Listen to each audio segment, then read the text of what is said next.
bitch. Oh, excuse you? Baloney wash. I'm annoyed. I'm just here to give my opinion and carry in. Oh, it's Chris Avalon Unfiltered, bitch.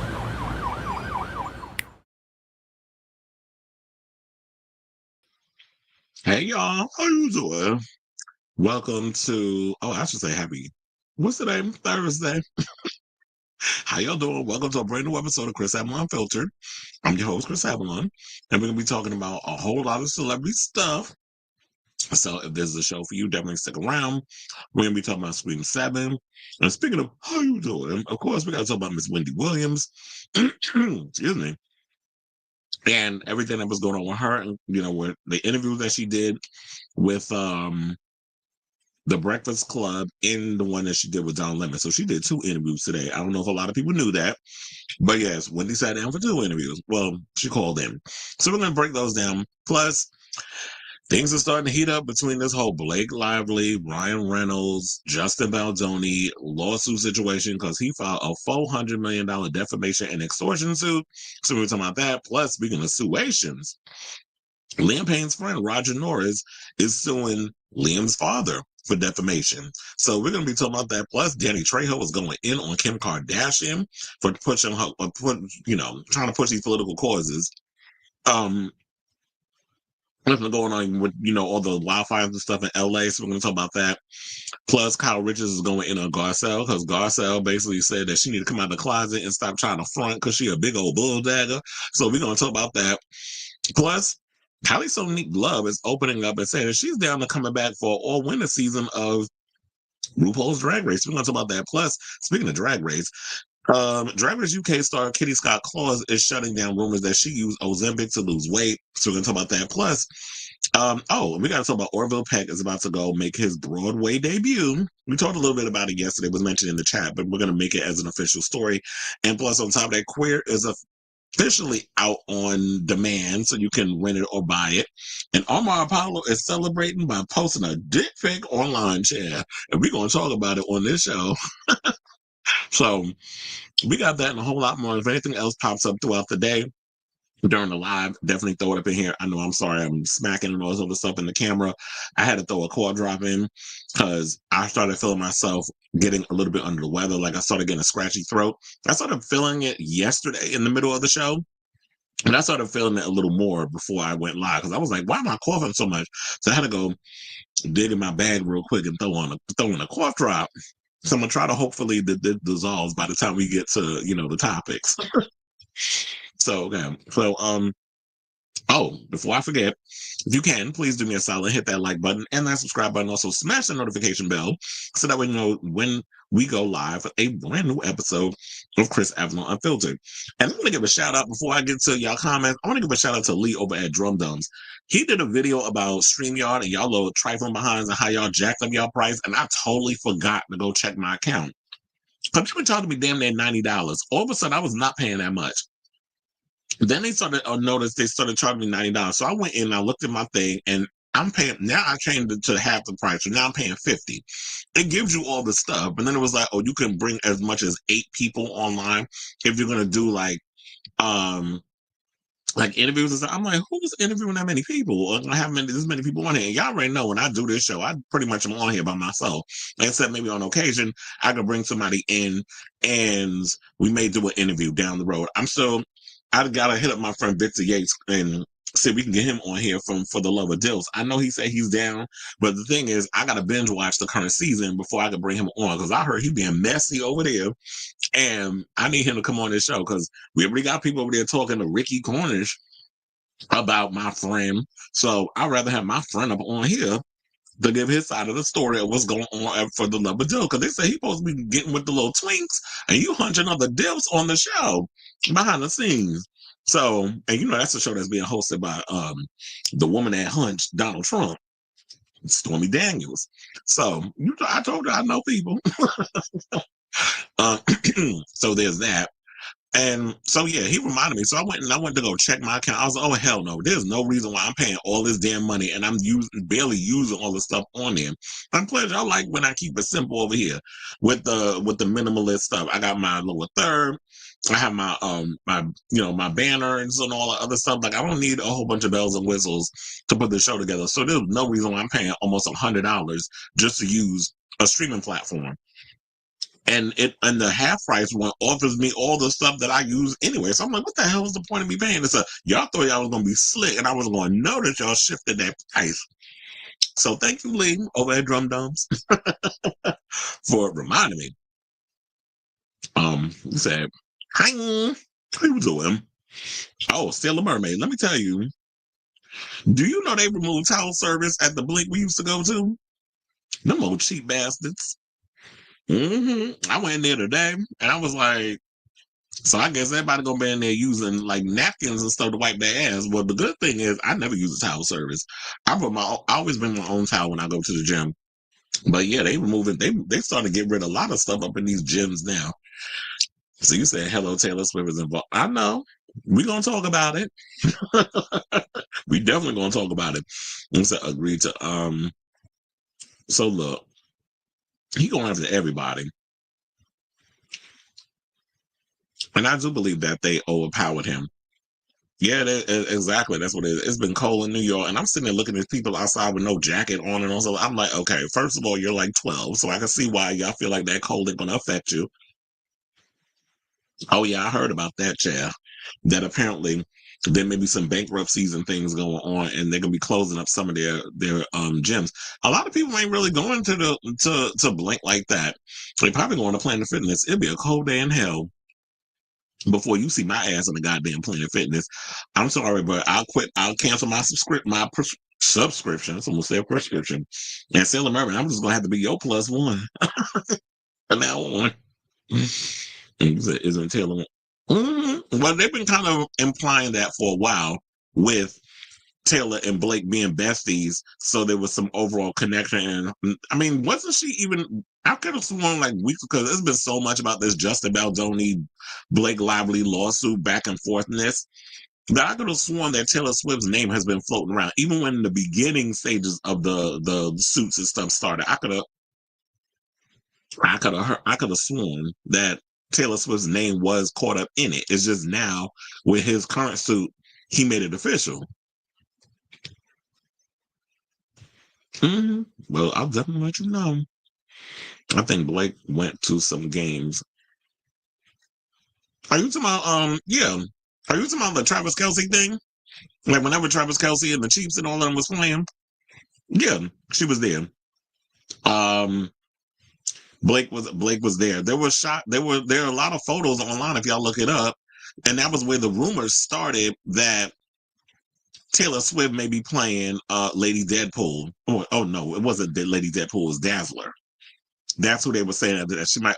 Wait, I'm probably getting confused. I think it was Lady Deadpool. There was rumors either she was going to play her or Blake Lively was going to play her. Turned out Blake Lively ended up playing her. First of all, she fucking the goddamn star of the damn movie. So obviously he was going to pick his wife. And I said, "How you doing?" Oh, I didn't know that. You said you have to cancel a plan. First of all, I remember people look at me when I'm crazy because I said the only reason why you will never see me in the Planet Fitness is because of them colors. What is it? That purple and yellow. I'm like, who came up with the idea to use them colors for gym equipment? I was like, no, that is the reason why I do not go to Planet Fitness. And plus, on top of that, they machines be always broken. So that's why you ain't gonna say, but yeah, it's superficial, but oh well. I have my moments. But anyway, let's get into the show and then we'll continue on with the oh my gosh, I just realized hold on, because I left my YouTube open. Because that's why I be copying and pasting the banners. I mean the topics and stuff of the show. Making it easy for myself. So I was like, let me close that so I don't have reverb, like hearing myself talk. Not that I mind, because I hear myself talk anyway. I watch the show back to do the edits. But when I don't want to go click on something, all of a sudden I'm seeing the feedback from the show and it's on a delay, and then I'm hearing it in my ear, and y'all hearing it, and it's a mess. Okay, so let's get to I'll get to the other comments. Let's get to our first topics. I don't know if y'all heard. So it just broke a story about an hour or two ago that so everybody's been hearing like, oh wait, Scream 7 is well on the way. They started filming officially. It makes a week. Now, there's been a lot of talk while they're filming. What's going on with Patrick Dempsey? When is Patrick Dempsey officially going to be announced? When is he going to sign on? What's going on with Patrick Dempsey? And all this other stuff. So, we now have word. What happened to Patrick Dempsey? Apparently, Patrick Dempsey is not going to be in Scream 7 because they're about to my Mark. But guess what? We are getting a Mark, just not Mark Kincaid. So, Sydney's husband, it has been announced, is about to be played by none other than Joel McHale. And I have to say this, I like Joel McHale. Oh my God, I totally forgot to look up. And I'm going to need y'all to drop it in the comments. I forgot to look up before the show started because I was scrambling trying to put everything together because I was running around like a chicken with his head cut off. Who was this? This ain't the first time Joel McHale has been in a horror movie and has played a killer. What was that movie that came out? I think it was on, I forget, it was on one of the streaming services. It might have been Netflix or one of them. Where he played a killer. I think it was with Justin Long, right? Where he was unmasked as the killer. What was the name of that damn movie? It wasn't Totally Killer, I don't think. Or maybe it might be Totally Killer. Remind me. It was a Christmas movie. It's a Wonderful Night. That's what it was. Thank you, brain. It literally came to me as I was thinking about it. Joe McHale was in that movie. He played a killer. So there could be a twist of being like, you know what? Maybe he could be the killer in Scream 7. So if people think that there's no way that he could possibly play a killer in a horror movie, as I just stated, he has played a killer before. He was in a movie called It's a Wonderful Knife. Definitely check that movie out if you guys haven't seen it. And but he wasn't the only killer in that damn movie too. It was Justin Long. He was the other one. But so basically, according to Deadline, they said that in another surprise move for the Scream franchise, Patrick Dempsey's detective Mark Kincaid is not the husband of Neve Campbell's Sidney Prescott in the current timeline. A new piece of casting for the 7th film, which is now in production in Atlanta, sheds light on who is. So, Scream franchise final girl Sidney Prescott, played by Neve Campbell, has a husband, and it's not, Detective Mark Kincaid, played by Patrick Dempsey of Scream 3, as he has been speculated online. Now, set to play her spouse, Mark Evans, in Scream 7 is none other than Joel McHale, who's currently in production on the film in Atlanta. Now, McHale joins the cast that also features Courtney Cox and Mason Gooding, who respectively play legacy characters Gail Withers and Chad Meeks Martin, which had, after being in 2 movies, be considered a legacy character at this point. How many, like, sidebar, how many movies do you have to be in to be considered a legacy character? I mean, Courtney Cox has been in all the damn Scream movies. So she's officially made history as, like, the only cast member to ever be featured in all 7 movies. Neve Campbell would have had that title had she had popped up in Scream 6. But she made history with that. So I would think that would be a legacy character. I would have to say you guys to be in at least 3 or 4 movies more, not 2. But then again, this would make 3, with Chad being up in there. So that kind of debunks my theory. But anyway, let's get back into it. So they also said that newcomers Isabel May, Celeste O'Connor, Asa Gurman, McKenna Grace, Sam Reckner, and Anna Camp are also in the film. Now, while May is playing the daughter of Prescott, last seen in 2022 Scream reboot. Oh, they're talking about Prescott. I almost lost that. I was like, what? Isabel May wasn't in them previous movies, but I caught what you were saying. Now, they said further character details for new additions are still under wraps, as is the plot of the latest installment of the meta horror franchise from Spyglass and Paramount Pictures. Now, Kevin Williamson, who scripted the original Scream, is directing from a script by Guy Busick, aboard following collaborations with the scribe on the Scream reboot for Scream 6. Are James Vanderbilt, William Chirac, and Paul Neinstein, who produced for Project X Entertainment. Now, the movie is set to come out on February 27. We don't need to go into all the other details.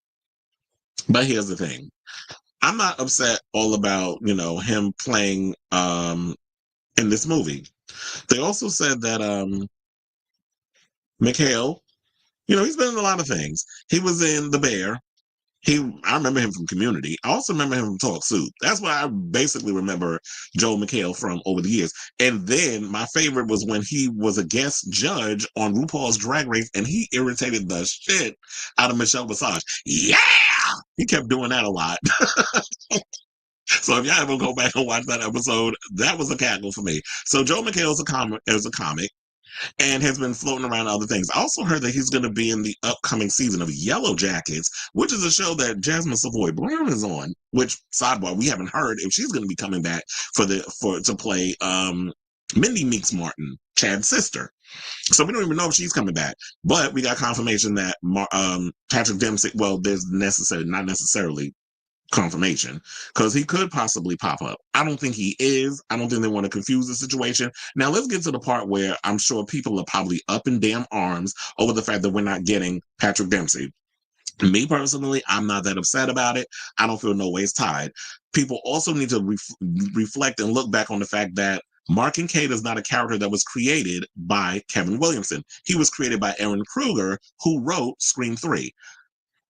Kevin Williamson wrote the first Scream, the second Scream, and the fourth Scream. So whatever's in those little worlds, and of course, because Guy Busick is the writer of this script, whatever characters they come up with, and I'm sure that Kevin Williamson has done some kind of tweaks and nips and tucks on that script, because ain't no way in hell I'm director and I'm a screenwriter first, and I'm going to just let your script just be what it is. I got to also throw a little bit of my isms up in there. So I'm assuming, I can't say this for sure, but I would assume that if you're a screenwriter who knows the DNA of Scream, that if Guy Busick is coming and putting his little isms on it, and trust and believe, I've had issues with Scream 6 and I've had issues with Scream 5. I do think Scream 5 is the more superior movie. There were moments in Scream 6 that I liked, but overall that script was a hot ass mess.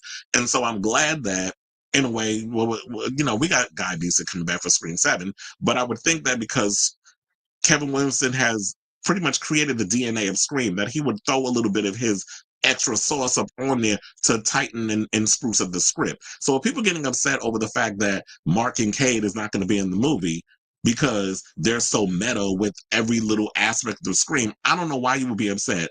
Kevin Williamson has no ties to Scream 3. He had I believe from what I've heard, is that it took him a long time to get around to actually appreciating Scream 3, because his initial idea for Scream 3 was supposed to be what he eventually used as a plot for his TV show, The Following, which I've told you all about before, that The Following, I actually love that show, where it was like a cult of serial killers and that sort of thing. So that was supposed to be a cult of ghost faces. That was going to be the plot for Scream 3. Instead, they decided to go in this little other direction. And he didn't particularly care for Scream 3 because Scream 3 was like, it was a little too over the top. It was a little too campy. And it's funny how and this might be the homosexual side of us coming out, because he said he liked Parker Posey.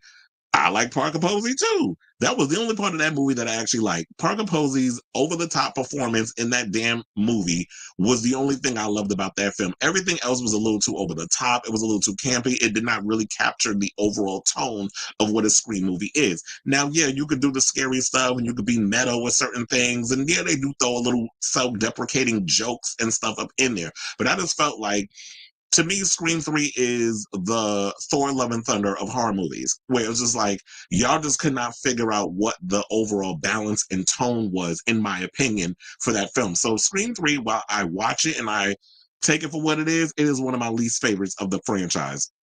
I don't think we've ever necessarily gotten a bad Scream movie. I just feel like there's always elements in all of those films that I can kind of actually get with and dig.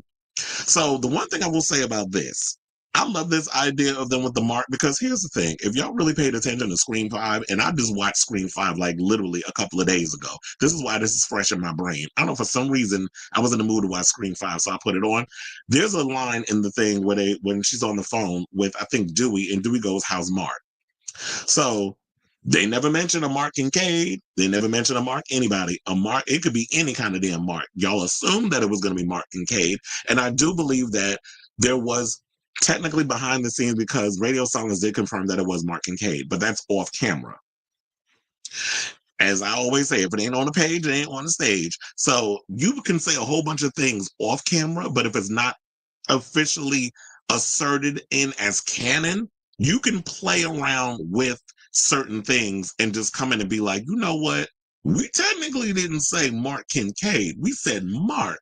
So it could be Mark Johnson, Mark Long, Mark Evans, which is who they decided to go with, Mark Ramirez. It could be Mark, any kind of body with a name Mark. So it doesn't really, so you can play around with that. And that's what I always love about film. Film is not necessarily real life.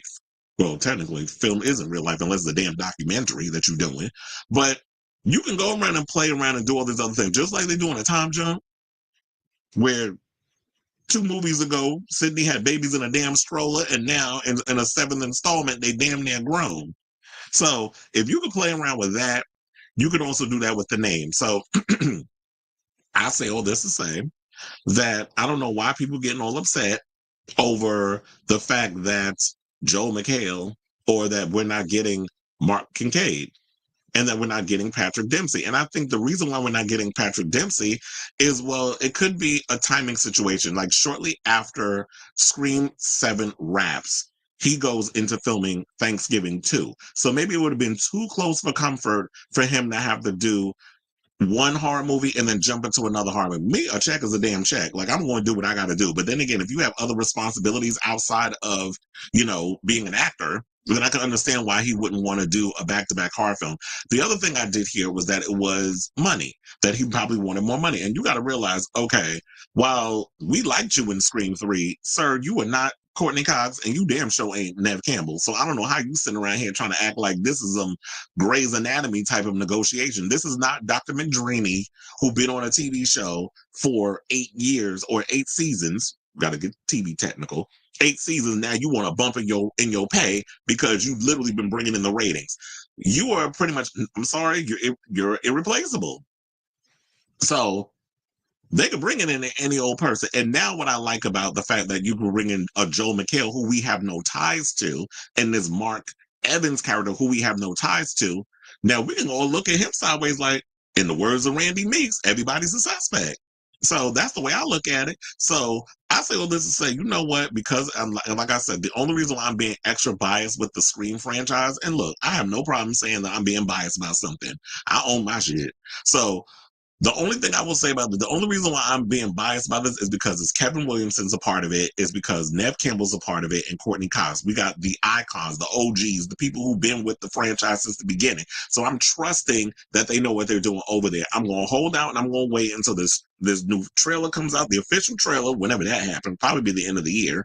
I'm waiting for the trailer, and then I'm gonna wait for the movie. And then after that, I'll go in and I'll give my overall opinion. But right now, I've got a lot of high hopes for this movie. I'm really gonna just keep my fingers crossed that everybody knows what they're doing over there and trust that they're gonna do a good job. All the other political stuff, notwithstanding with the spyglass and all the other stuff, I'm not letting that affect me right now. I've already said enough times of my overall feelings on that in this show, so I'm not gonna keep doing it. But I'm excited for this. So I say all of this to say, what do you guys think of this story? Are you shocked? And also, are you excited to hear that Joel McHale has been officially cast as Sidney Prescott's husband in Scream 7? And I was wondering, like, what role will he possibly be playing? I don't think he'll be playing a cop. Maybe he's somebody who also works at the restaurant that she works at, because that's the rumor, that she actually owns her own business, that it's this restaurant type spot that they've been shooting at for the past couple, what was that, like the past week, Celeste O'Connor and Mason Gooding. And also they just mentioned that McKenna Grace has been filming scenes in this place. So it kind of makes you wonder, like, okay, is this the place that Sidney Prescott owns? And if she is a owner of a restaurant or bar, whatever the case type of situation it is, I don't necessarily know for sure what this type of establishment is, but if she's working in the service industry, do you think that they have this joint business and they work together? So whatever your thoughts are on this whole Scream 7, the latest Scream 7 casting, I should say, let me know in the comments down below. And Lord Jesus, I see I got a lot of comments.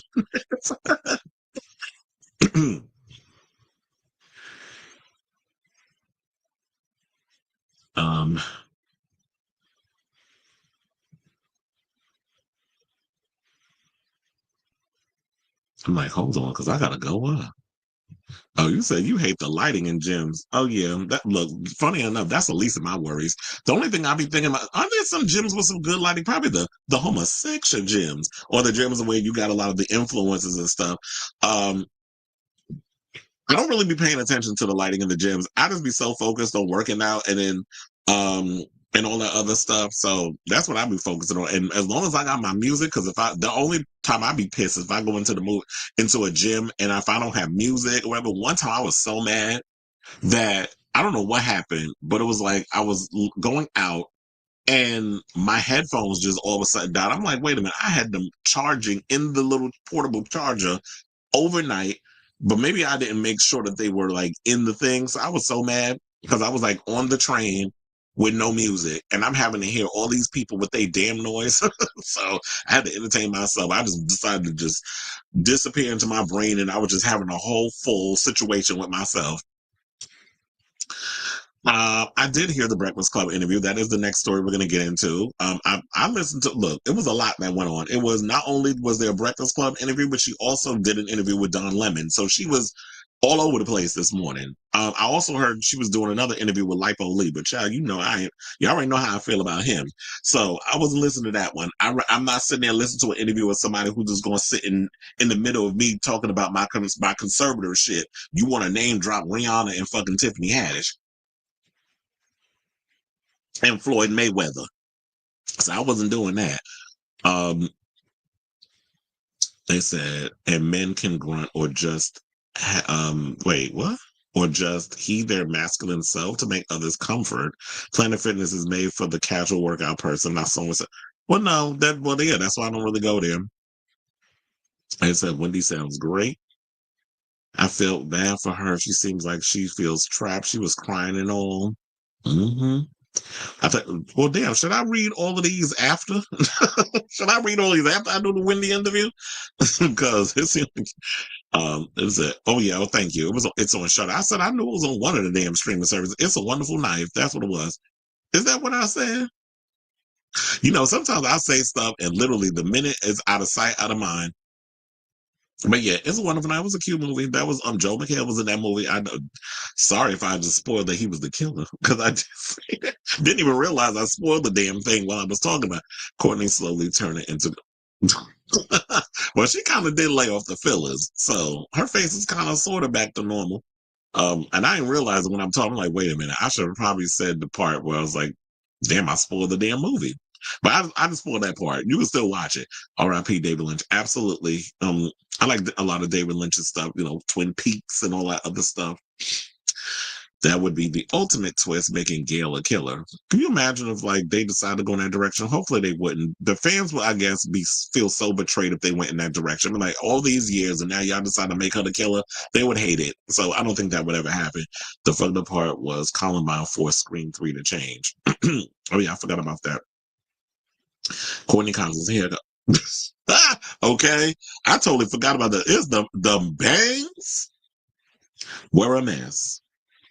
Damn, I was trying to think of what was another movie that I saw that somebody had a horrible ass wig in it. But yeah, that takes the cake. That was like the worst hairdo ever. They never did reveal her married last. And no, that's what I said. They just said how's Mark. So you can twist that around. Scream 3 equals Godfather Part 3 just doesn't exist. Exactly. We all gonna do that. You wanna know something? I don't know. I don't think I've ever said anything about this. I actually like Exorcist 3. That is like a movie that I feel like doesn't get enough love and enough credit. If y'all have not seen that movie, it is so off the wall bonkers. It literally was on Shudder the other day. I just happened to go over there. I was like, let me see what's going on Shudder because they have like this docu-series thing that's on there. I forget the name of it off the top of my head, but I was like, oh, they got a new episode because they did one about like movies about animals taking on like Alligator and Swarm and all those other crazy and all those crazy animal horror movies. And then there was a bunch of so I was watching that, but I happened on the little regular channel that they have where they just air movies all day. It was on. And it was the scene where the nurse, where they do like that one shot where it's just like the camera just there and you're just watching the nurse going in and out of the patient's room and then the security's coming in and out. And then all of a sudden she goes into the room and then comes out and then somebody just comes behind her and is chasing her with this thing and cuts her head off. I'm like, what the hell? That movie is crazy. But for some reason, I like it. And Brad Dourif is in it, possessed by a demon. So if y'all haven't seen Exorcist 3, y'all should definitely check that movie out. That movie don't get enough love. But it says, so Gooding and Cox will be much older from the time, well, they're gonna say with the help of Botox and all the other stuff, Courtney Cox will be forever 25. But you can kind of age Mason Gooding because they had him. Wasn't he like in high school in Scream 5? He was in college in Scream 6, and then by that time he's like a full-fledged adult with a job. Some people have been hinting that Mason Gooding might be Courtney Cox's new cameraman, similar to Joel in Scream 2. I was like, that could work because he was in college. I don't necessarily know if he was studying like media and film and stuff, but and then remember they had it in New York, and New York is like the media capital. So which is why I came back to New York, because I was like, that's the whole media capital. I didn't want to be in LA because LA was just too much like film, TV, acting, all that other stuff. So they said if they're gonna make Gail older, if they make her hair gray, don't use a wig. If they gave her the Michelle Visage makeover, that would be cute, like a little gray streak. That would work. But women are not allowed to get old in media, so they'll try to keep her as youthful looking as possible. So the hair dye is definitely going to be on display. There should be a Scream and Scary Movie mashup. Regina King needs to be in the Scream universe. Are you talking about Regina King or Regina Hall? First of all, they're supposed to be making Scary Movie. I don't know when they're going to start filming it, but I do know that the Wayans is back, which is why I'm excited. So I'm looking forward to seeing the Wayans brothers being a part of it. I heard Keenen Ivory Wayans and Damon Wayans. Is it Damon Wayans? No, it's Marlon Wayans and Keenen Ivory Wayans are writing the script. I would hope that Keenen Ivory Wayans decides to come back and direct like he did the other films before they stole their idea for Scary Movie 3. That's the only reason why Scary Movie 3 was good, because they basically just hijacked their idea and just worked with it. But after that, all the other movies was trash. But I'm glad they're actually coming back. They said Don Lemon was spilling tea about Wendy Williams this morning. Child, Wendy is in her right mind for real. Oh, we definitely gonna get into all that about the Don Lemon interview, because that would be so good to have Brenda make a cameo.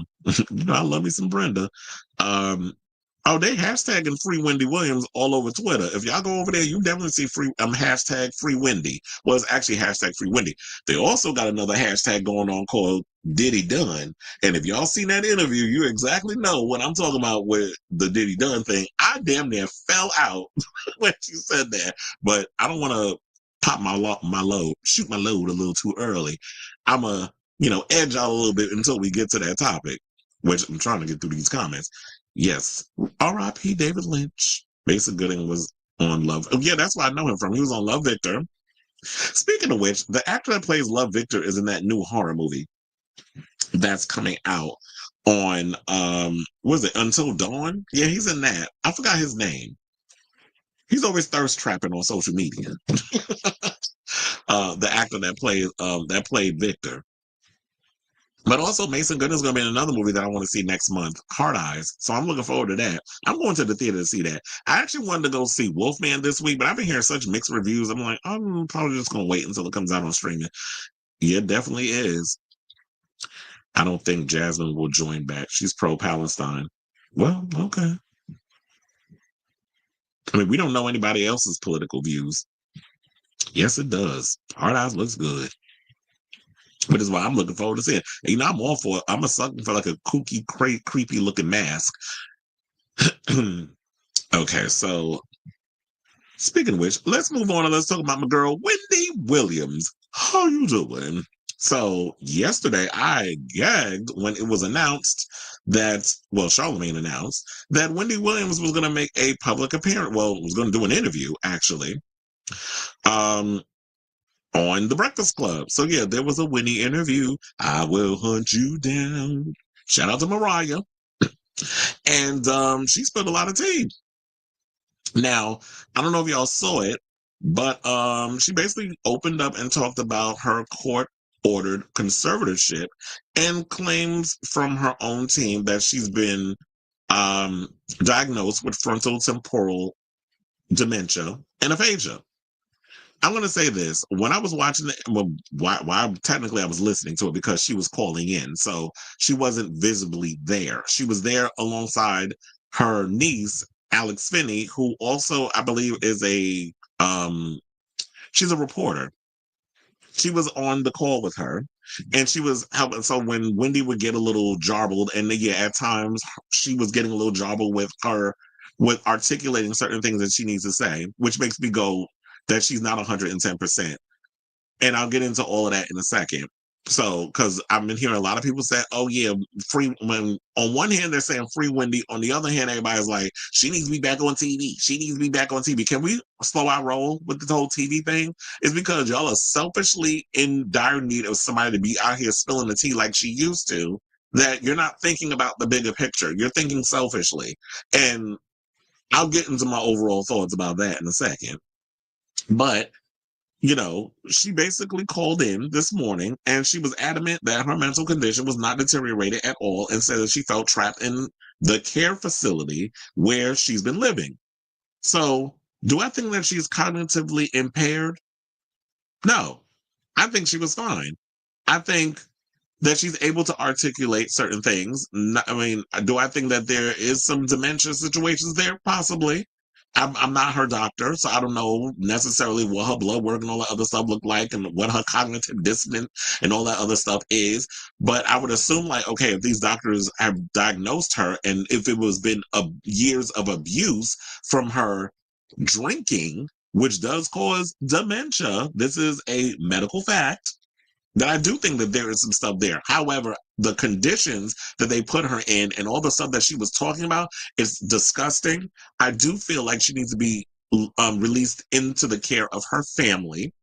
And I know they were sitting up there at certain points trying to say that, well, she needs to be like, she can't say certain things on the legality. Now, I do get that there was certain situations, but there were simple questions that in my opinion, I was like, okay, that don't need to be a legal thing. It's just the fact of the matter was Wendy Williams was having a hard time articulating her words in certain situations. She kept saying, look, look, look, look. I tell you, the many times she said, look, if there was a drinking game for how many times she said, look, I would have to be put in the rehab for all the shots I'd have been taking.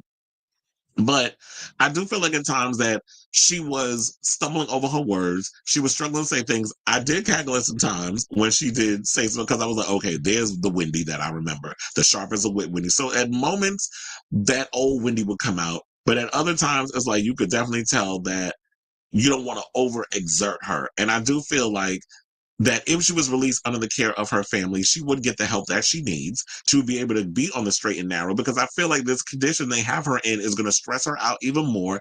It's not good for her health, whether it's her physical or her mental, because it's not just the frontal temporal aphasia and the dementia and all this other stuff that she has. She also has lymphedema. She also has thyroid issues. So she's got all these other things going on, and you don't think that with all this stress that it will flare up? She was also mentioning that they have her in this room where it's just her TV, but she said she had to have them people that I guess had access to her money to pay for the television. She watches a lot of TV. She said she eats in her room. The facility that they have her in, she's surrounded by a bunch of old people, and it's probably that people who don't want to deal with their the elderly or whatever the case, or maybe they don't have family, whatever the case is, so they wind up in this facility where I guess they just kind of just wait until they die or whatever, and then they're put out to pasture. But they have her up in there like she's a damn prisoner. So based off of the conditions and say that she was in, I totally believe 110% of what she was saying. So I love the fact that after Charlemagne had his call with her last week, that he was like, you know what, let's put together in private, because then we found out about it literally less than 24 hours after it actually went through, that let's put an interview together.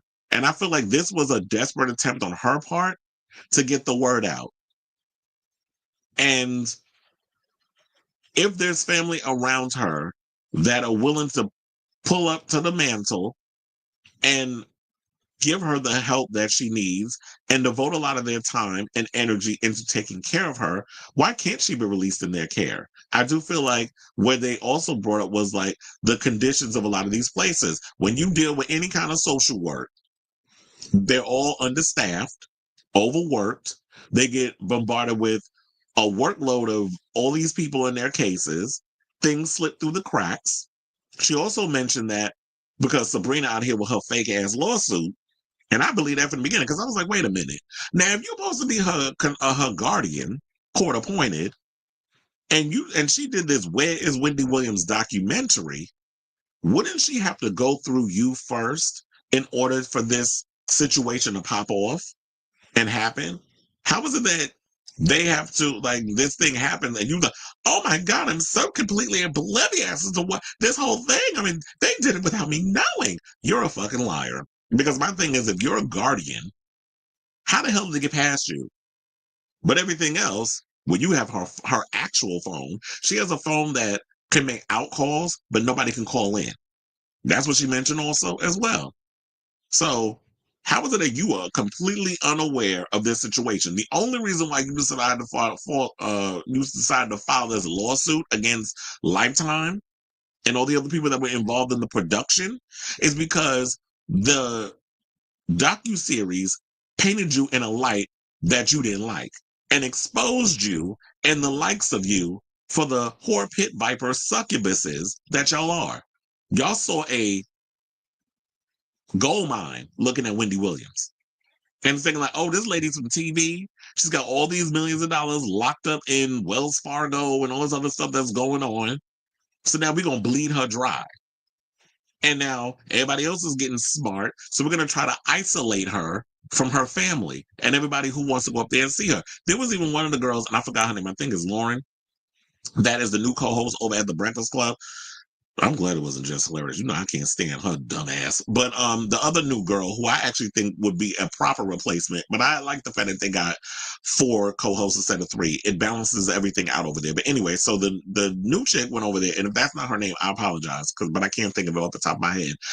She said she went down to the facility. They sent her down there to visit Wendy, and then she was like at the front desk. They said everything was copacetic in the beginning. Then all of a sudden things started getting a little weird, and they started acting like, oh, we don't know who Wendy is, and did you go through her conservator and all this other blah, blah, blah, blah.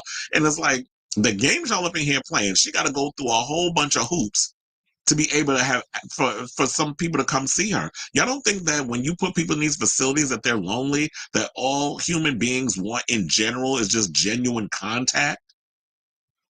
That they just want to be around people where they can just get, have those conversations or just any kind of human interaction. That's why when I'm out sometimes, and especially when I'm at work and I'm interacting with people, I always give people that grace, because you never know what people are dealing with or what they're going through at that time. And the fact of the matter that they're doing this, I feel like, they exposed her. And I felt like while I'm listening to this interview, I felt so helpless for her. And even for myself, because I'm like, what can we possibly do to try to help you? I feel like she needs a lawyer, a good lawyer, because I think they hinted something or another that maybe her lawyer was in cahoots with the judge and had donated some money or something or another. I was also trying to see if they were going to actually answer, how did she get in this position? Like, how did she get to this point? How did you get here? How did you get to that point? Like, how did we go from all of a sudden you was out here free as a jaybird to all of a sudden being a prisoner in this facility? And then the worst part that really pissed me off is that when she revealed that they gave away her damn cats. They sold her cats like it was damn Kunta Kinte and Kizzy. Chit-chatting my way.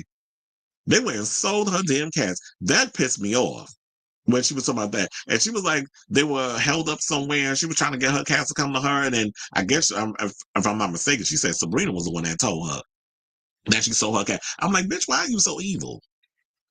So I thought it was a great interview. And I do think that Wendy needs to be taken out of this guardianship. When I was listening to her, I just felt like she sounded like she was aware of what was going on, and could definitely recall certain things at certain points of her life, especially like when she would bring up how long she's known Charlemagne and certain situations that we weren't privy to. And then also, she sat down right after calling Charlemagne and stuff. She went and called Don Lemon, but Don Lemon said that they had a specific time they were going to call, she was going to call him, and that it was going to be a much longer interview, but something I guess happened, so he only got to have 15 minutes with her. So I know like some people probably feel like maybe he was a little too aggressive with her, but I think the reason why maybe that is because he only had a short amount, because of what happened prior. I don't know necessarily what happened, but he only had a short amount of time to really get what he needed to get out of her. So he was pushing a little bit. And a lot of times it seemed like Wendy was getting a little irritated and she was sort of like, Alex, I need you to talk. I need you to talk. Like she kept reverting to Alex a lot of times because I think also it was she was struggling to maintain focus on certain points that she was trying to make. I could definitely tell that she was doing that because I watched the video. I watched both of those interviews. I watched twice because I wanted to make sure that I had it embedded in my brain so that way I could tell y'all what was going on. But she doesn't sound like somebody with dementia. I mean, quiet as a skep, y'all already know. I'm half her age. Am I? Yeah, she's in her 60s. I'm in my 40s. I was like, yeah, I am half her age. So, you forget shit on this show all the damn time. So what y'all gonna say? I got dementia too? But then again, like I said, I'm not her doctor. I didn't go and, I haven't tested her, so I don't know what her situation is. But look, I forget stuff on this show all the time. Thank God I got y'all in the chat that be reminding me of certain things because I can't remember everything. I don't have a little landline of notes that's sitting in front of me. A lot of this stuff is coming off the dome. I don't have a teleprompter. I don't have producers and stuff that's going to help me with certain talking points. I just be talking. I mean, I have majority of the knowledge of what I need to talk about, but you can't remember everything. And look, she's 60 years old, so she's bound to forget stuff. But I do think that her excessive alcohol use has taken a toll. And then if you listen to the Don Lemon interview, he goes into details about like how they first met, the times when he wasn't really feeling her because back in Philly, when she was banished to Philly because of something she said about what was it? Oh, because she started trying was out in Diddy, so she got kicked. So with his power in New York, him threatening hiding something, I'm gonna pull my artist unless you fire her. And he was very one of the most powerful people in hip hop. So of course, radio being a slave to these record labels at the time, they were gonna listen. So they fired her, and she went over to Philly. And apparently, Don Lemon was a reporter over there in Philly. And apparently she went on the radio and outed him saying that he was spotted at a gay bar and he wasn't out of the closet yet. So he was like, they didn't really get along at that time. But then, he explains the whole thing when y'all get around to listen to it. I don't want to sit and focus on all that. But he started spilling tea also about how she hatched a plan to divorce Kelvin and how he loved gifts. So, that's probably how you kept this big back ass around while he was, fool la line out there with Miss Serena to the point where he got that bitch pregnant. So she said how she basically how she served him the divorce papers in a box that he thought was a gift that he was getting. I think it was like Louis Vuitton or one of those old fashion houses. And child, that's how they slipped him the "you got served" tease. So he started spilling all little things and how she called him up one time and said she was lonely, and she came and stayed out with him in the Hamptons and went on the boat, and how they went out to dinner with Countess Luann from the Housewives of New York, and a bunch of other stuff, and how she took her wig off and got real with him, and they basically just spilled all her personal tea to him because she was feeling, she was vulnerable and all that other stuff. So he goes into that whole thing. I didn't mind his interview that much. He did come across a little aggressive, but I understand why he was doing that. It was Don Lemon, the journalist, that was coming in, and I guess in so many ways he wanted to hear from Wendy what was going on rather than Alex per se being her mouthpiece. But then again, you have to think about it is that Wendy is under a lot of duress. Wendy's going through a lot right now. I do feel like she is not 110%, that there are some medical issues that she has, and she can't sit and be as cognitive as she wants. She's way more cognitive, but I will say that she was way more cognitive than what we saw in that way as Wendy Williams. So I will give her that. It looks like she's put in the work. She definitely was bright as a jaybird. We saw elements of herself, but there's another clip, child, that I want to play for y'all, but we're going to get to that. So, this reminds me a lot of the hashtag, like there was elements of the Free Britney moment, the hashtag Free Britney movement. I feel like it's eerily similar to what Wendy's going through. So does she have the mental capacity to jump back into the TV pool? I don't think so. I think if she does want to get back into that, which could be further down the road, I do think she could possibly do a podcast. but a podcast maybe twice a week or 3 times a week, a Monday, Wednesday, or Friday, just to give her days in between to like relax. But if she does do a podcast, Wendy can't get up there like she used to be on the Wendy Williams show, sitting in the purple chair, holding court by herself. That is virtually impossible, because we saw when she was on the teeter end of like the brain wasn't braining, how Norman had to pretty much guide her through a lot of the hot topics because she wasn't 110%. And we started seeing those cracks in the dam before the show ended up getting canceled. Well, she ended up not showing up to work and they ended up canceling it. So the one clip I want to play for y'all is when she hit Diddy with a stray. I was like, Wendy's back. I mean, I said, oh, there's the Wendy we know. Not necessarily Wendy's back. But hold on, because I want y'all to hear this. I cackled when she said this. I hope it actually plays and it's not going to be a damn commercial. Hold on. Wendy, you got fired from Hot 97 years ago because of Diddy. All these years later to see where Diddy currently is. What do you feel about that situation? Hey, when I watch TMZ and I see the stuff that goes on, I'm like, oh my God. And then all of a sudden I see me on TMZ. You know what I'm saying? It's really weird seeing me on TV when I'm caught in this position. You know what I'm saying? The other day I was watching Cookout and there I am in the first opening scene. I was like, oh my God. Season 1, episode 13, there I am on Martin. You know what I'm saying? And as far as Diddy will go to prison for life, people. You don't know things that I knew about Diddy back in the day. And you want to know what? It's about time, people. It is about time. Diddy done. She still got it. Diddy done. Doo-da, day. How you doing? See, she still got it. See, now when she said Diddy done, I told her that's currently trending on the Twitter. I was like, yep, there's the Wendy that we know and love back in the day. She pops out every now and again.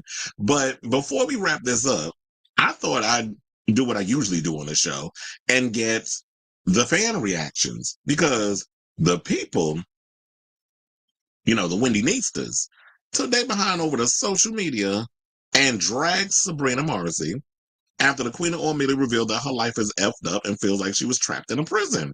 So, I want to get to some of those comments. Hold on. So basically it was saying that, you know, not long after the interview, social media users jumped to Twitter to share their thoughts, with some calling for the hashtag Free Wendy movement. Now, it is similar to when fans rallied behind Britney Spears and spoke out against her 13-year conservatorship, which ended in November of 2021. They're saying, so let's get to those. So one person said, Wendy Williams is literally being held captive by Sabrina Morrisey. But I have some of those. Hold on.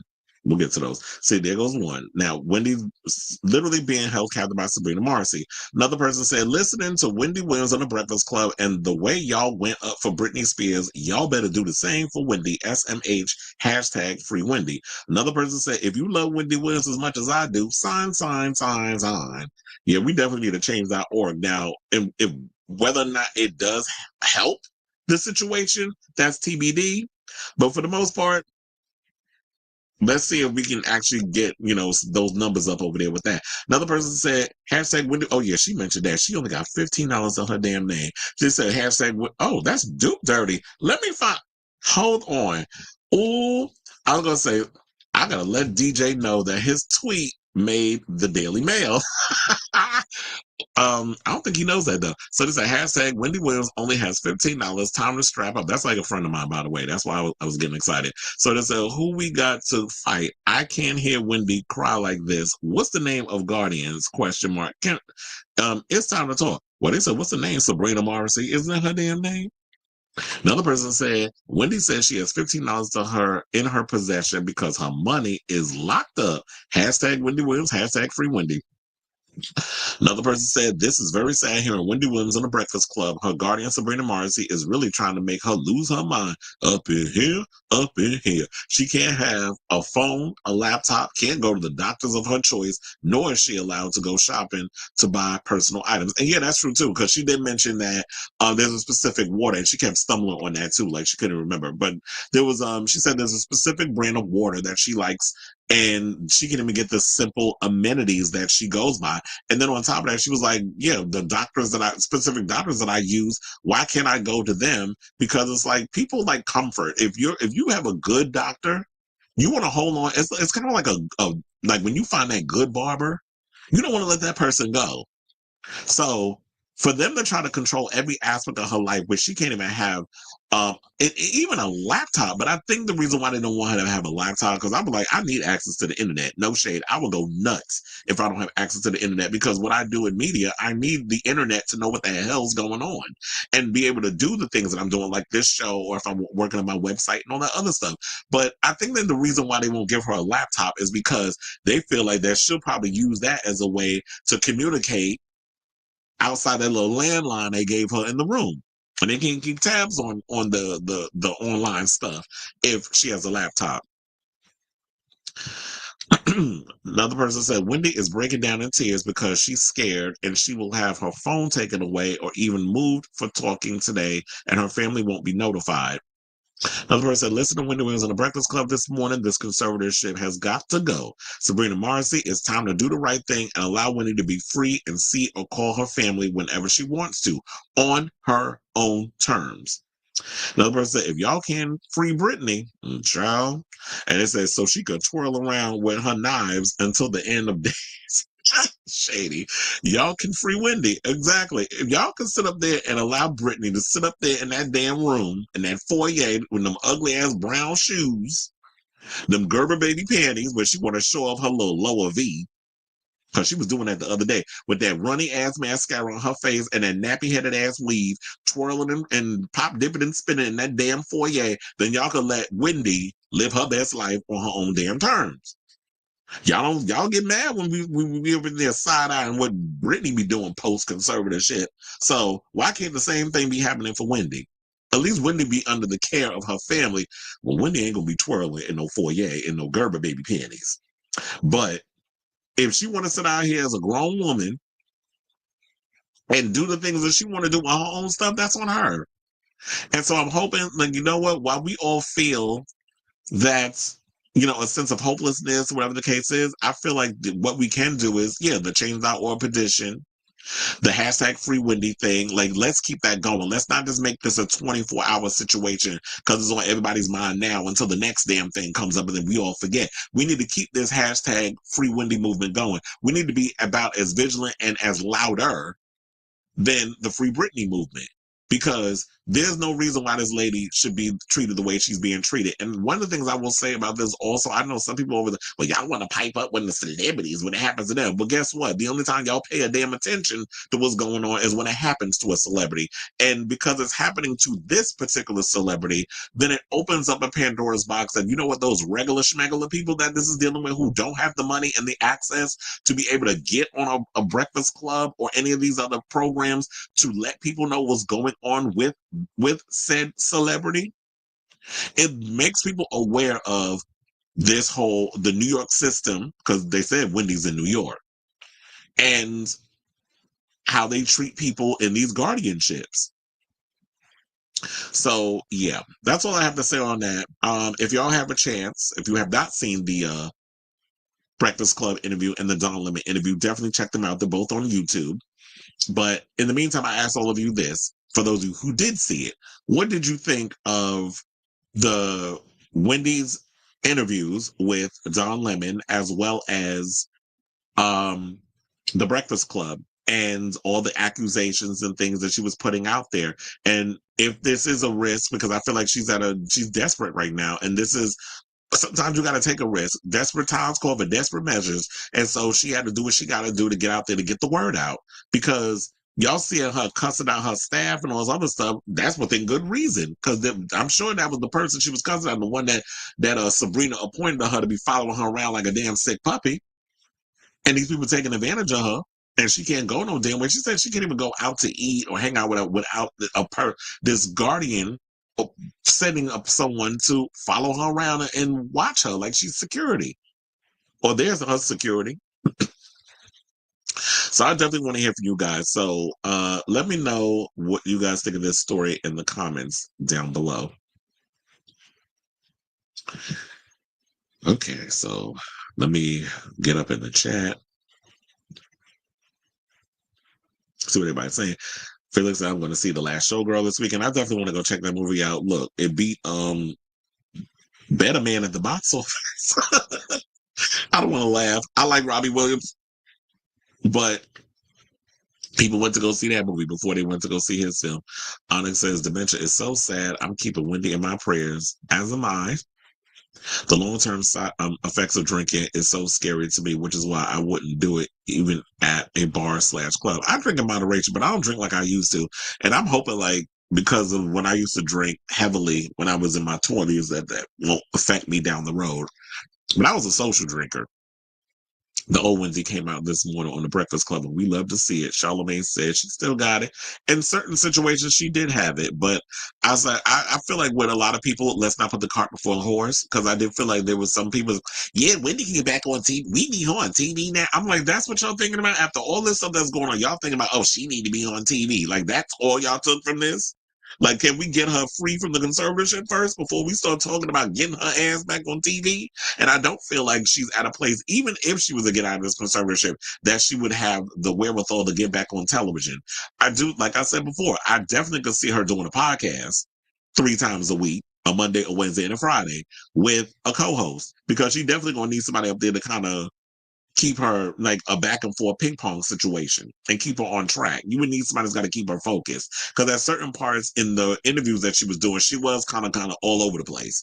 But I get it. It's like when you have spoken to people in a long time and you got a whole lot to say and you want to get it out, sometimes the brain just be a lot, and it'd be diarrhea in the mouth and you just saying a whole lot of things at the same time. So I get it. But no, I don't think that she's at a place where she could even get back on television as the old Winnie that we used to love on TV and in her radio days, which is where I know her from. I knew her from Hot 97 because that's what I grew up listening to. It's because the press is making her look like she's lost her mind and she's too crazy to be out and living her life. It's obvious she's not being able to make her own decisions. Her cats would have been a comfort for her. And yeah, that happens with a lot of people. Like, animals are comfort, and animals are like, especially, why do you think people always use like emotional support animals? Because it's like, yeah, the animals calm them down. If she had her cats, she definitely would be at a place where it's like, I don't think as erratic. And I just don't understand why y'all would take everything from her. I'm like, damn, Sabrina, did she talk about somebody in your family that's a celebrity on your talk show, on her talk show, for you to be taking her like everything away from her? You don't want, you trying to isolate her to the point where she just loses her damn mind. Yeah, that when she talked about the cast, that did piss me off. It could be Wendy is sounding better because she is being treated as a result of being in the conservatorship. It may be helping her. You don't know the whole story until her records are unsealed. I could definitely see that, but it's like it definitely seems like that she in the facility, she is getting the care that she needs in regards of keeping her of sound in mind. For Sabrina to say that she is incapacitated, that makes people think like, okay, she's just strapped to the bed, drooling out the side of her mouth, like this is her all damn day. Like, that's what I think people, when they hear incapacitated, that's what I think people mean. They thinking like she in a damn coma with tubes shoved down her throat. So if she is aware of what's going on, if she can carry a regular conversation, although at times, her brain can get a little bit jarbled, and that could be the effects of the dementia, because I don't think it's a false diagnosis. I do think there is some of that there, but she is aware. But I don't think she is the Wendy that I'm used to seeing, and where she was like sharp as a whip. There can be certain things she comes out and says, well, yep, there goes Wendy. And then there's things that's like, okay, that situation is going on. And I could definitely tell by the way she's talking that the situation is situationing. Like, politicians need cards and teleprompters to speak. Oh, please, how I feel about them old wooden people. It's like, y'all can't even y'all can't have a conversation without reading off a damn teleprompter.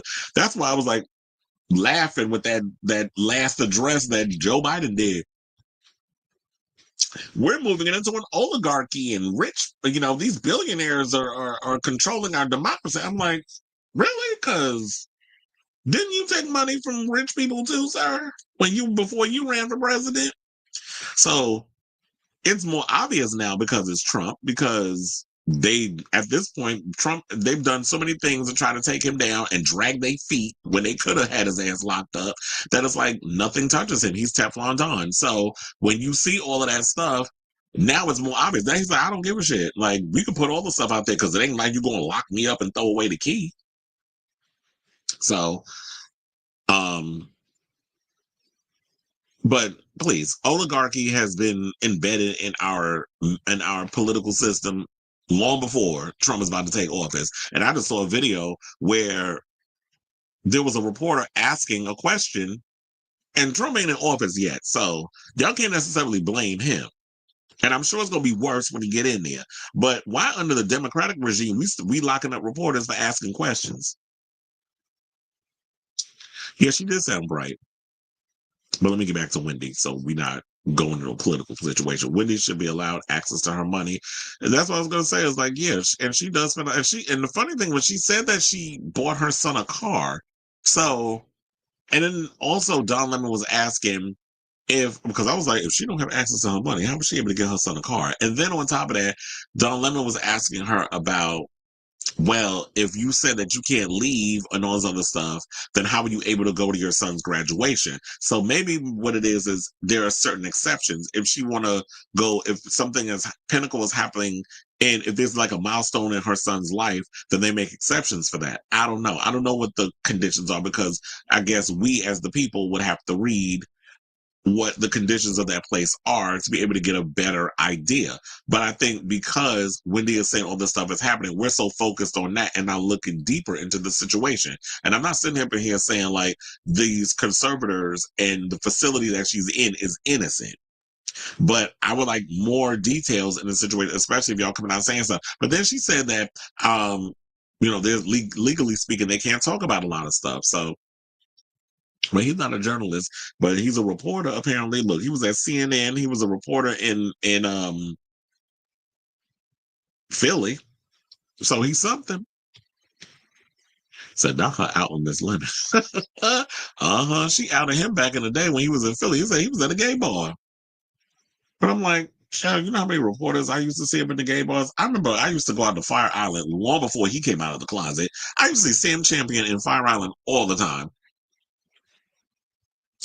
Child, quiet as his cat. We used to be on the same ferry going to Fire Island. So I'm sitting there like, was it a secret though? Because my thing is this: I don't know how you are a member of the How You Doing fan club, and you not out, but then you go into establishments when you could possibly be seen and outed. Make that make sense. Like, how are you in the closet, but you go into a gay bar? Clearly, you wanted to be talked about. But maybe what it was that Don Lemon at the time probably felt like he wasn't that important enough for her to be talking about on a Philly channel or whatever, or radio show. It said Wendy is very much beloved, especially for millennials and Gen X. Like I said, she may be a mean girl, but that was her character she created and not who she is in real life.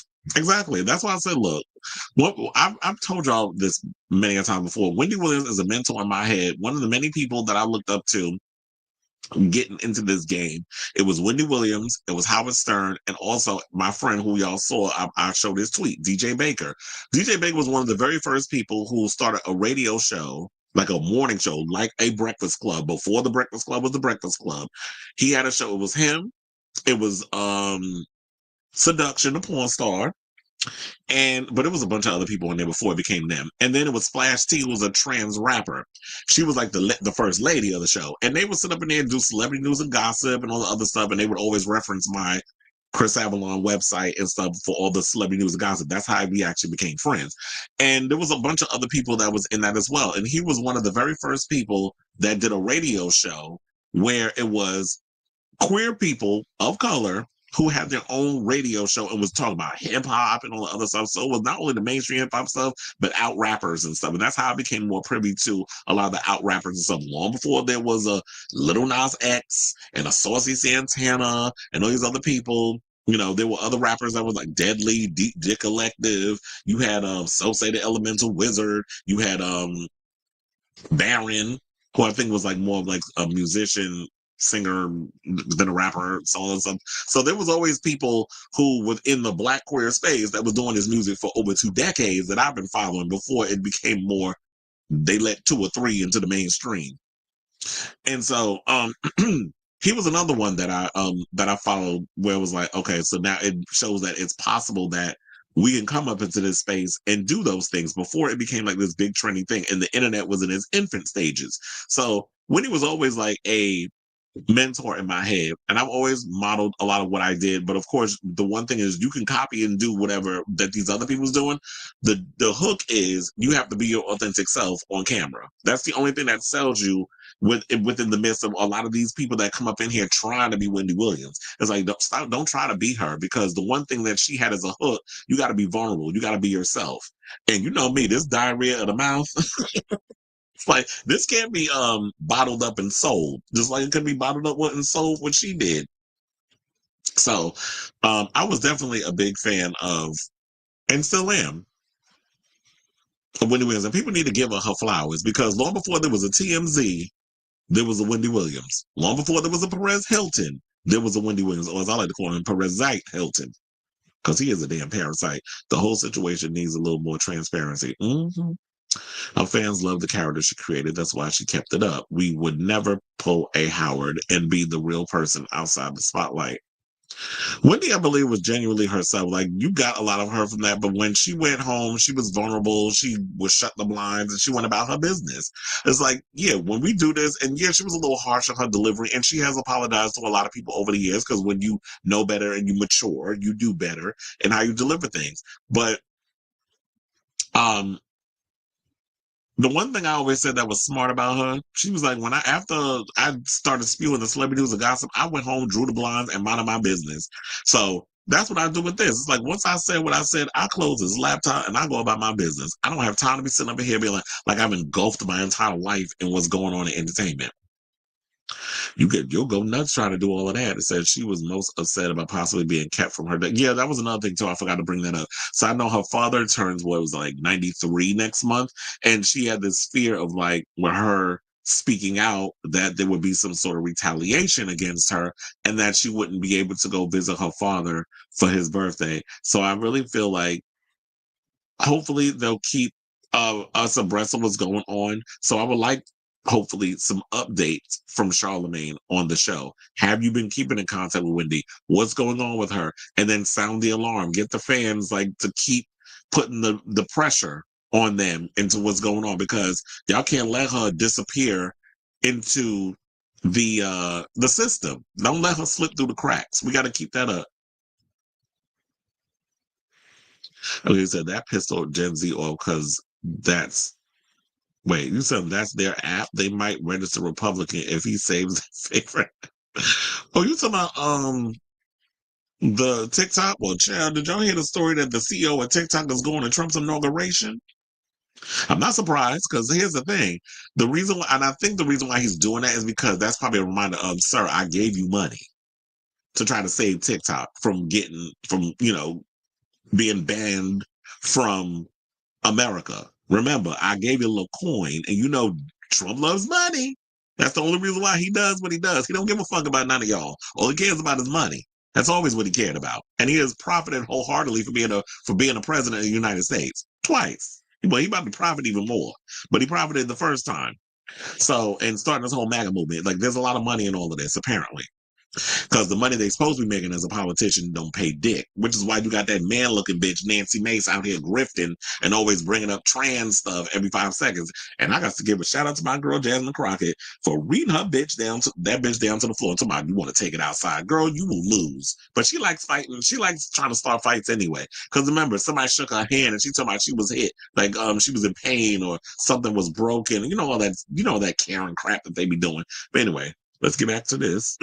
and get off the politics. You know, sometimes I slide up into that. Oh yeah, it's funny how I said that, and all this goes. The CEO of TikTok is attending Trump's inauguration. Um, well, it's probably being like, oh yeah, I'm gonna come because look, it isn't official yet. You got 3 days to make a decision. So, but then again, he could overturn it. Remember, once he becomes president, he could overturn being like, no, I don't want TikTok banned. And look, everybody went over the red note. I already have it in my phone. I haven't started I haven't created a profile yet, but I have Red Note downloaded into my phone. So if TikTok is gone, then I'll just start over there and see if I can just download all the stuff that, well, I don't know. I wish all the stuff that I have currently on TikTok could transfer over to Red Note, but I'm like, damn, I'm probably going to start over. Well, Robert said, breaking news. Jasmine Savoy Brown is in Scream 7. Damn, should I do that as a story? Bruh. Oh, now they're talking about in the new Scream. Sydney is married to an unseen character called Mark. One of our editors, Patrick Gomez, has a theory that Mark is Patrick Dempsey's character from Scream 3. Bettinelli open. Mark Kincaid, Gillett. Yes, it is officially on record. They said Mark Kincaid is Sid's husband. Well, guess what? She said that in because somebody says to everyone saying the Scream fandom wrongfully assumed Mark wasn't the Mark Kincaid. And they're talking about, okay, so here's the thing. Radio Silence did not write or direct Scream 3. So whatever they say, they could say that it's Mark Kincaid if they were going to incorporate Mark Kincaid in their lore, in their canon. However, you didn't write Scream 3. You don't have onus of that character. So I don't give a fuck what Radio Silence says. Just because they say it don't make it true. And here's the thing. They said it in an Entertainment Weekly interview. It's funny how like y'all be trying to think y'all ate with your little comment.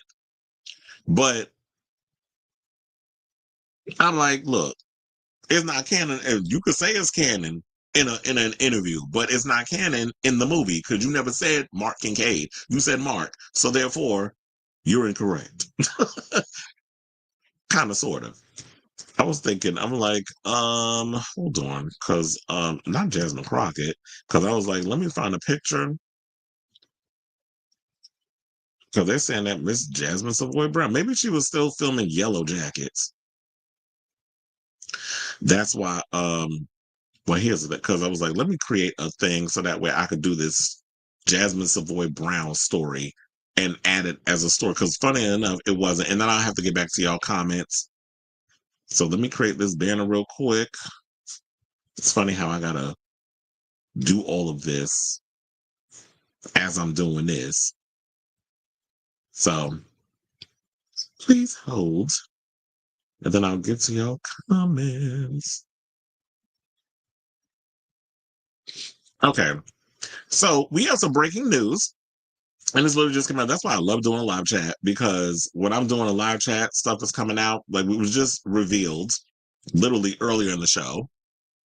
That Joel McHale is set to star as Sydney's husband, Mark, in the upcoming Scream 7, which is funny enough. I was just literally going on a whole rant before I even made this an official thing, where people were really talking about this whole Mark Kincaid situation. And they went and posted, they said, Patrick Dempsey says there are talks about him returning to the Scream franchise. And this is person that's on Twitter that's still going in a Scooby Scream. Well, we do follow each other, so don't, no shit. And then even reverted back to this Entertainment Weekly interview where, Radio Silence said that, yes, Mark is from, Patrick Dempsey's character is a part of, is Sydney's husband in the canon. But they said it in an interview. It technically was not said in the movie, which is their fault because they went and said, how's Mark? So they alluded to it in Scream 5, but you should have said Kincaid to get them stuck with having to lock that in and screw it up for them, but you didn't. So technically they could do whatever the hell they want. Well, technically I should say Kevin Williamson, since he's directing it, could do whatever the hell he wants with his film because he is not tied to Mark and Cade. Mark and Cade is not a character he created. He wrote Scream 1 and 2 and 4. He didn't write Scream 3. There was issues with Scream 3, which is why he walked away and they had to bring in Aaron Kruger to write the script. So therefore, they could say it's canon all they want, but Kevin Williamson at the end of the day is the director and Radio Silence is not a part of it. So what they say is null and void. You could say that it's whatever, but it's not your movie.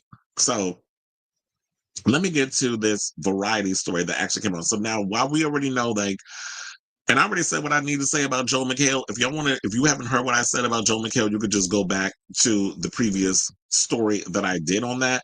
But now comes word that Jasmine Savoy Brown, who played Mindy Meeks Martin in Scream 5 and Scream 6, is heading. Well, they said is headed back to Woodsboro, but there's no word on actually if Sydney does live in Woodsboro. Currently, they're filming it in Atlanta. The rumor was always that Sydney moved to Seattle, so Atlanta is subbing for Seattle. So they're saying Woodsboro, but I don't think that's where she lives. So basically, I think, who wrote this? Mark Malkin. Mm-hmm. Shout out to him. Gotta give him his credit. He said, I can exclusively report that Brown will return as Mindy Meeks Martin in Scream 7. Now, Brown joins Mason Gooding, who plays Mindy's brother Chad, in the 7th installment of the beloved horror franchise. Mindy is the first queer character in the franchise. I actually was hoping that guy that was in Scream 4 was a queer character, but I feel like he said he was queer because he thought he wasn't going to die, and they stabbed his ass anyway. But whatever. She is the first queer character. Now, the movie is currently shooting in Atlanta with Kevin Williamson directing. Scream veterans Nev Campbell and Courtney Cox have also returned as Sidney Prescott and Gail Weathers. It was recently announced, as I said earlier, that Joel McHale is playing Sydney's husband, Mark. So, the movie is set to be released on February 27th, 2026. And what I got to say about that is I'm pretty much excited for this. I liked her character. We definitely need that Randy Meeks type. And since y'all went and killed off Jamie Kennedy in Scream 2, we kind of need that person that can kind of be like sort of the meta voice of the audience where they're kind of saying their meta stuff that they always say. So feel no way sad about it. I'm glad that we're getting Jasmine Savoy Brown. We're getting more announcements. And it feels like at this point, they pretty much figured out what they're doing over there, and everything is good. Everything's copacetic. So yeah. So I say all this to say, what do y'all think of this story? I know that was a short and sweet one. Jasmine Savoy Brown was just announced. I was hoping that we would hear eventually, because I was a little worried. I was like, I don't know if we're going to be getting Jasmine to be a part of Scream 7, because we hadn't heard anything, but maybe it was a scheduling situation. Yellow Jackson's the 3rd season is about to come out next month. So and I know she's been probably busy doing other things. I know she also has a queer podcast that she announced that she's been working on. So Jasmine's been busy doing things, but I'm glad that they've managed to work it out and that we'll get her and Chad being a part of the franchise.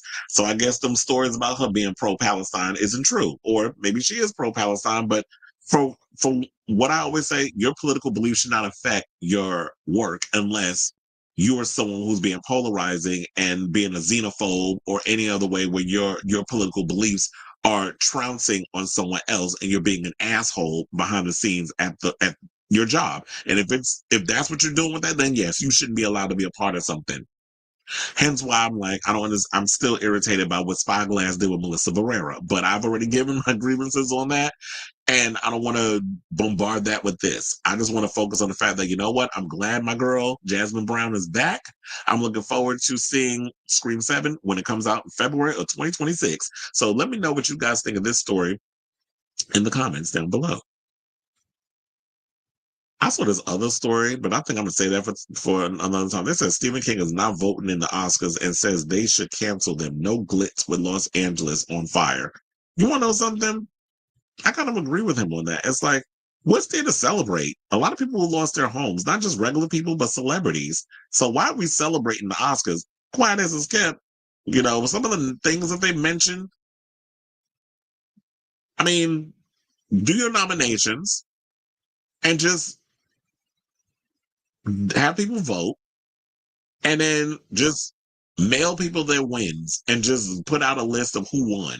We don't need to see everybody give their speech unless when you do win, just post it on Instagram with a little photo with you in your Oscar. Like hire a photographer, do a little photo shoot in an outfit with your and get creative with it too. I feel like that should be the new thing with the Oscars. Get real creative. Hold the Oscar like, kissing on it, and hugging it, loving on it, and all that stuff. This is me pretending this is my Oscar. and just do that. And then write like a little thing. I want to thank this person, tag them, do all that other creative stuff. And I feel like that would be even more genuine. So that way we could just let them try to repair LA with the fires and all the other stuff, rather than people getting so caught up in this. Well, we need to have an Oscars. But knowing them, they're not going to cancel it. So, but I do agree with Stephen King on that. But I think I'm gonna save that. I'll probably write that article later. Okay, well, now let me go back to the comments. I was like, where was I? Oh,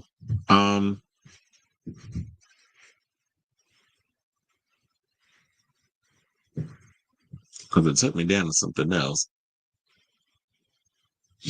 Oh yeah, I read that one. It said Trump is a product of a failed, corrupt capitalist system that even Democrats uphold. Trump is their undoing. Absolutely.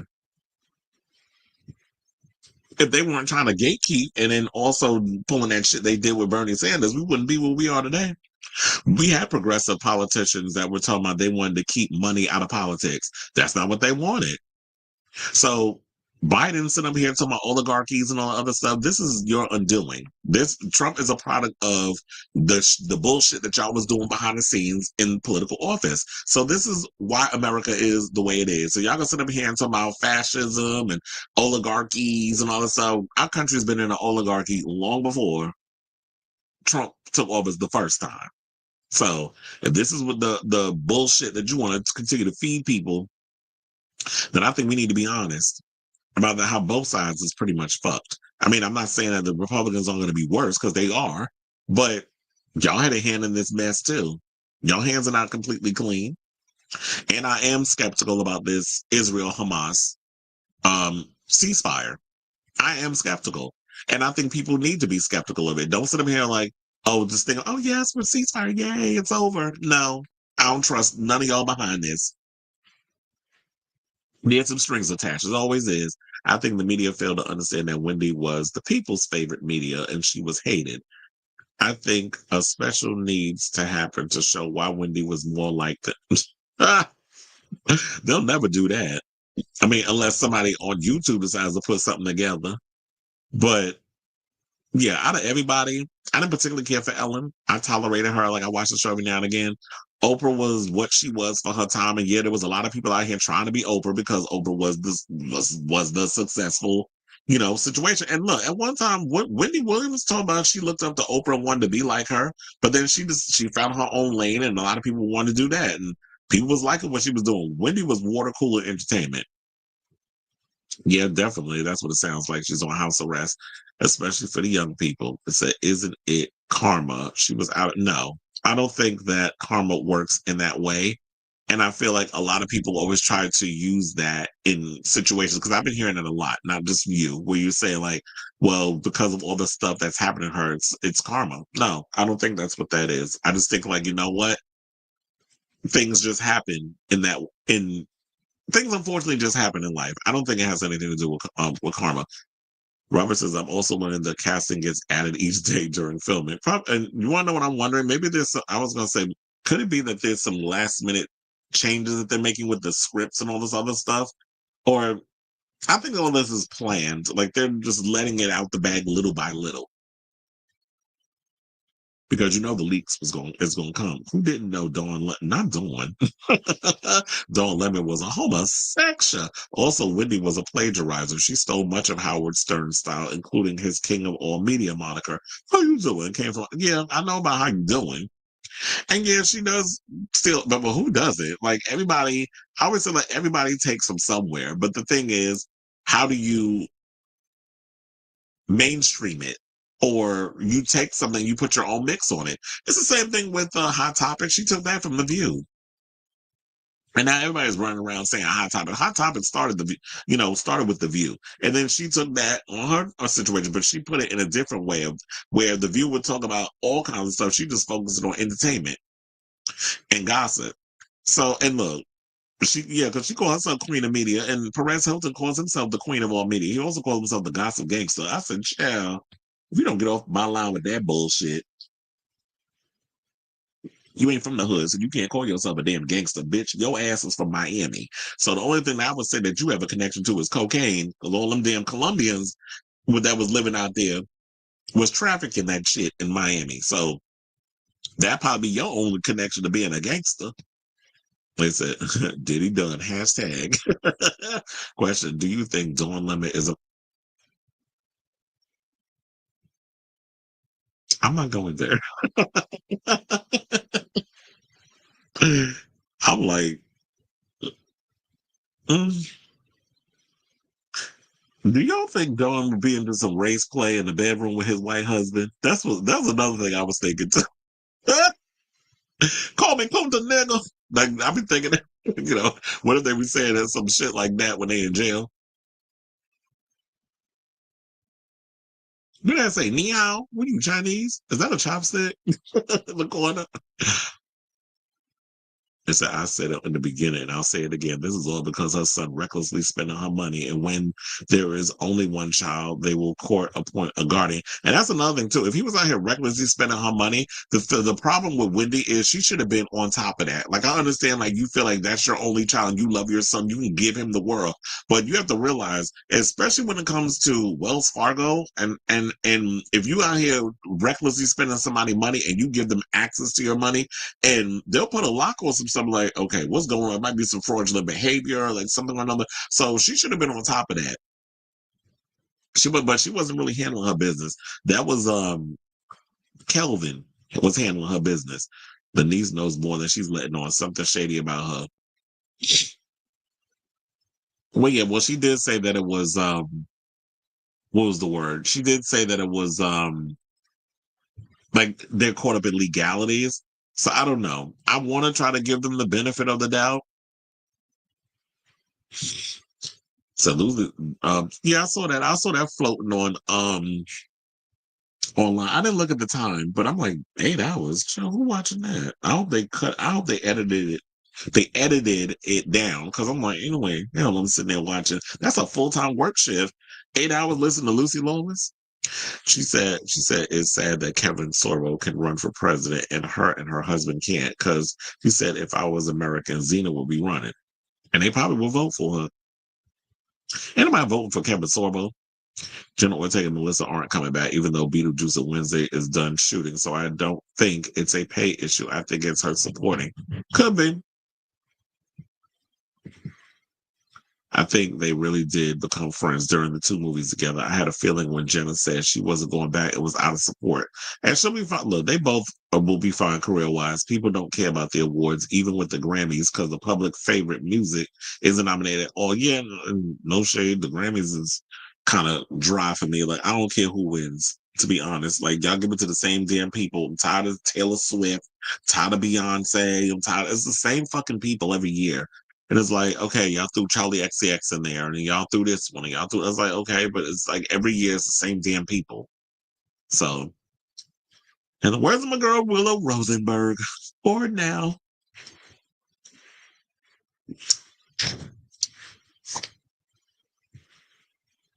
Upper class third world society. Trump has backpedaled most of the things he promised in his campaign, and you know what? And because they all got short-term damn memories, they'll forgive him. I'm just waiting for the day they actually turn on him. There was one woman that did turn on him, though. That was at the insurrection.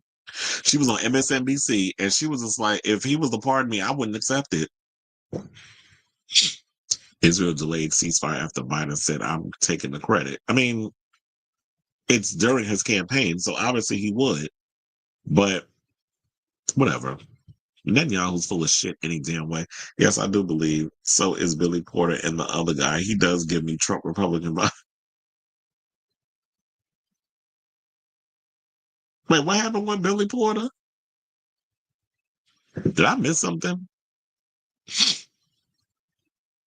Okay, so now let's get back into the show, because we've been spending a lot of time on this Wendy stuff, but I know a lot of people had a lot of stuff to say about it. So, Y'all know, drop it in the chat. That's what we do over here.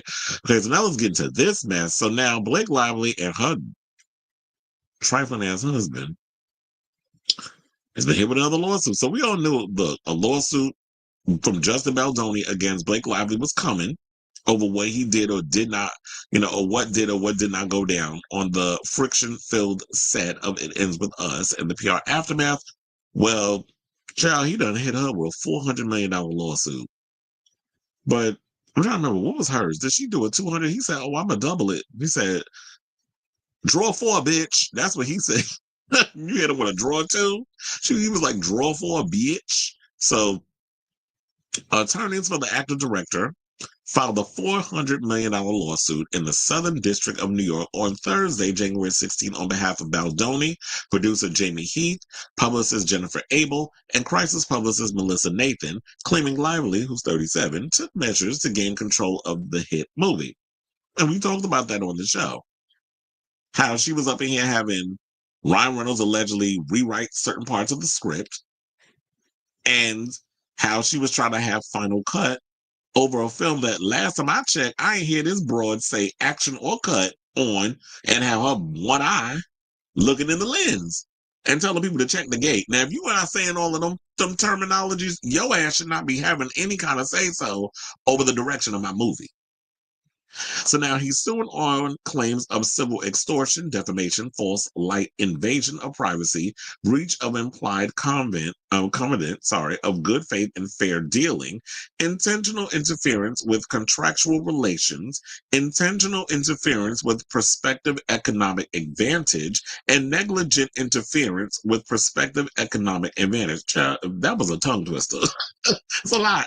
Now, reps for Lively, Reynolds, and Sloan did not immediately respond to People's request for comment, because, it came from People magazine. Am I the only one that knows? Why is Ryan Reynolds giving me gay face with that pose? If you know what I'm saying, and I think you do. Am I implying something? Possibly. Or is it that he's just Canadian? Now, in a statement, Baldoni's attorney, Brian Freeman, says this lawsuit is a legal action based on an overwhelming amount of untampered evidence detailing Blake Lively and her team's duplicitous attempt to destroy Justin Baldoni, his team, and their respective companies by disseminating grossly edited, unsubstantiated, new and doctored information to the media. It is clear based on our own all-out willingness to provide all complete text messages, emails, video footage, and other documentary evidence that was shared between the parties in real time, excuse me, that this is a battle she will not win and will certainly regret. Mm-hmm. Blake Lively was either severely misled by her team or intentionally and knowingly misrepresented the truth. Let's not forget, Miss Lively and her team attempted to bulldoze reputations and livelihoods for heinously selfish reasons through her own dangerous manipulation of the media before even taking any actual legal action. We know the truth, and now the public does too. The statement continues, Justin and his team have nothing to hide. Documents do not lie. Now, Lively has already sued Baldoni and his associates, making claims of sexual harassment and a retaliatory smear campaign orchestrated by Baldoni. Now, Baldoni's attorney, Brian Freeman, previously indicated that they intended to sue during a January 2nd interview with NBC News, adding at the time, we want the truth to be out there. We want the documents to be out there. We want people to make their determination based on receipts. Now, her allegations in the December 20th complaint say that Baldoni's alleged behavior while making It Ends With Us and during its promotion caused her grief, fear, trauma, and extreme anxiety. And this is why I was like, okay, now if he was doing all of that, I don't understand, because he had just had a baby, so she was breastfeeding, she was doing all these other things. I'm sure on set she had an assistant and people around her that could corroborate all of this. If this does go to court, she needs to have all of them come to the stand and prove that these are things that he was doing. Because at what point was she alone during all these alleged things happening? People on set had to have seen something. And I've heard stories over the years of how people who worked on sets said this actor or that person was deplorable and have done some heinous things. So if there is proof of that, besides her writing this long ass thing where she's accusing him of all this stuff, then he's got to be able to prove, well, she's got to be able to prove all that. So, I was trying to see if I could look and see if they had that one with Justin Baldoni and Taylor Swift, because they said that he's dragging Taylor Swift into the conversation. So, according to E! Online, I'm hoping that it don't play the audio, whatever that's going on up in here, because I'm like, I do not want to hear that. Hopefully it's on mute. It is on mute. Okay, so now E! News has the article, and let me see if I could go down, because I'm doing this in real time.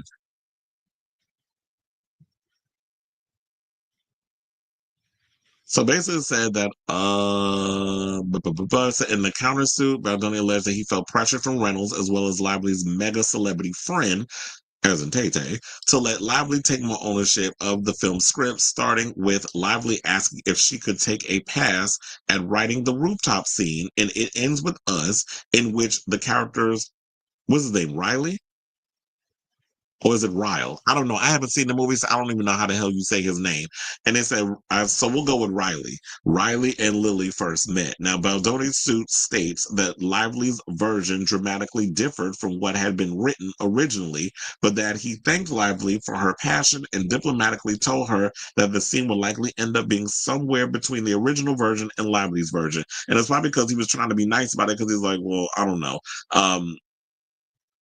I don't want to have to deal with no wrath or aftermath or whatever. It's like, but look, so I'm going to just let you think that I'm going to let you take a pass at the script. My thing is this, sis, are you a writer? Are you part of the Writers Guild of America? Because if you're not, I don't need you coming up in here trying to zhuzh up my script. So Baldoni seemingly confirmed that Swift was a celebrity friend who he said attended a meeting at Lively and Reynolds' home, writing in text messages to Lively, including in the lawsuit. Saying that also was working on rooftop scene today. I really love what you did. It really does help a lot. It makes it so much more fun and interesting. And I would have felt that way without Ryan and Taylor. You really are a talent across the board. Really excited and grateful to do this together. Now, Lively thanked him for his kind words, adding, please know I trust that on the day you got me, and I hope that you trust that I've got you if you want it. So, oh, I went down too far. Hold on.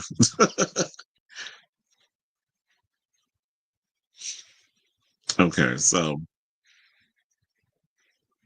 and it said the Gossip Girl alone was seemingly referred to Reynolds and Swift, although part of the text in the lawsuit have been redacted, writing, as for redacted and Ryan and redacted for that matter, I'm the luckiest motherfucker on the planet and have them as my dance moms level stage moms. They are embarrassingly effusive. Lively's text noted that they are her most trusted partners and she felt good sending her version of the scene to Baldoni because they have loved and signed off on the pages. However, when Baldoni's reaction had more to do with her passion instead of the pages, Lively's text said that it didn't feel great for me or them. She added that both Reynolds and Swift have encouraged her to stand up for herself, writing in the text, including in the lawsuit. Both Ryan and Redacted have established themselves as absolute titans as writers and storytellers outside of the primary gig, just singing or just acting, or Redacted just directing. I'm so lucky to have them as creative barometers, but also to have them as the people who prop me up and make sure I'm seen for all I can and do offer, because they know firsthand all I contribute. My thing is this, unless, I don't know if she's an executive producer in this movie, but I feel like if you are a producer or an executive producer of sorts, then you can have a little bit of a say-so in where you want to put your character, whatever. If you are an actor, actors technically are a vessel to put forth what is written in the script. You can come in and give ideas and have like a possible collaborative type of situation. There's some directors that are for that. There's some directors that are like, no, I have my vision. This is what I want to do. And I pay you you're paid to sit up in here and just say whatever's on this in the script. Then you do that. So then there are actors that do that. But now they're up in here, well, you need to stand up for yourself and you're being bullied. And I was like, no, you're not getting your way. You're throwing a temper based off of this and her reputation in the past and how she comes across. You're not getting your way. You're acting like a Karen. You're stomping your feet and having a temper tantrum. So therefore, then you try to disguise it under, well, you need to stand up. They told me I need to stand up for myself. But it's like, if Justin Baldoni is dead set on this is the scene that he wants, and yeah, y'all can go in as actors and collaborate, be like, maybe this will work a little better, and maybe that works, because that happens a lot of times. A lot of times when when you've written a script and what's on that page, things can change up at the last minute. Excuse me. And if he was open for that type of collaborative situation, then I could totally understand that's what that is. But it just seems to me like she was trying to bamboozle and bully her way into doing this movie the way she wanted it to do. And now is coming up with all this stuff. So all of this is entertaining, child. I am thoroughly entertained by all of this. I tell you, this is way more entertaining than that actual movie, because some people told me that movie wasn't even all that. I haven't seen it. I have no intention of seeing it. Some people say it's nowhere near like the book. So if you want to sit up here and take credit for certain situations, sis, okay, take your credit. But a lot of the people who read the book and saw the movie, from what I've heard, didn't like it. So maybe you need to stick to the rivers and the lakes that you used to. If you're not a writer, if that's not your area of expertise, I mean, don't get me wrong. Like I said before, they're actors. A lot of times it could be a collaborative effort, unless you're like working on a set with somebody who's very much like, if you was with a Stanley Kubrick, somebody who is dead set on what I have written in this script is the way it is, or like a Christopher Nolan. It's like, no, I have this whole thing written. The situation I need you to trust as a director that what I have in here. And I'm sure maybe he's open for collaborative stuff too. But there's some directors that is like, okay, if it's on the page, they know what they're doing, you let them do it. Quentin Tarantino's another one. It's like, him for like, he's strong with his writing. So you're not going to come back and go against what he has out there. Justin Baldoni is like, yeah, we don't really know much about him, but it feels like because she's been around for a long time, he's still a little wet behind the ears and relatively a new talent in Hollywood. We don't really know him like that she thought she could just come up on there and steamroll over him and take over his movie. Well, if that's the case, you should have decided to bring this shit forward and direct your movie. And don't even get me started on the fact that there's been always stories about Taylor Swift being a mean girl and strong-arming people behind the scenes. And that may work in the music world, but movies are something completely different. So whatever your thoughts are on this situation, I'd like to hear from you also. Let me know what you think of this story in the comments down below.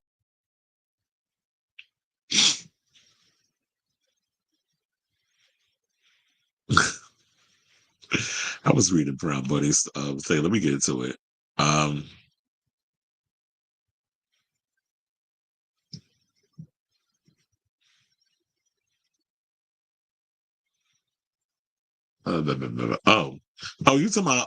You talking about Billy Porter ex-husband, Alan Porter Smith. Oh yeah, I'm Adam Porter Smith. I said Alan. Adam Porter Smith. Yeah, funny enough, Adam and I were friends social media friends. And so, and I've met him out once. I told you I spotted them both at the sex club at one of my friend Daniel Nordicio's parties a couple of years ago. So yeah, I remember he had a white husband. I wonder if Sony is gonna get a lawsuit because they just sat and allowed it. Probably, because I feel like if you the studio, you're aware of stuff that's going on, then yeah. God damn. Rebuilds. So you said I think you said Reynolds. Ryan Reynolds be giving verse bottom tees. Child, I wouldn't be surprised if him and Hugh Jackman was out there hunching on the set. Cause I don't care what nobody say. Ain't nobody buying, and I see the media is eating this up. Who's buying that relationship between him and Sutton Foster?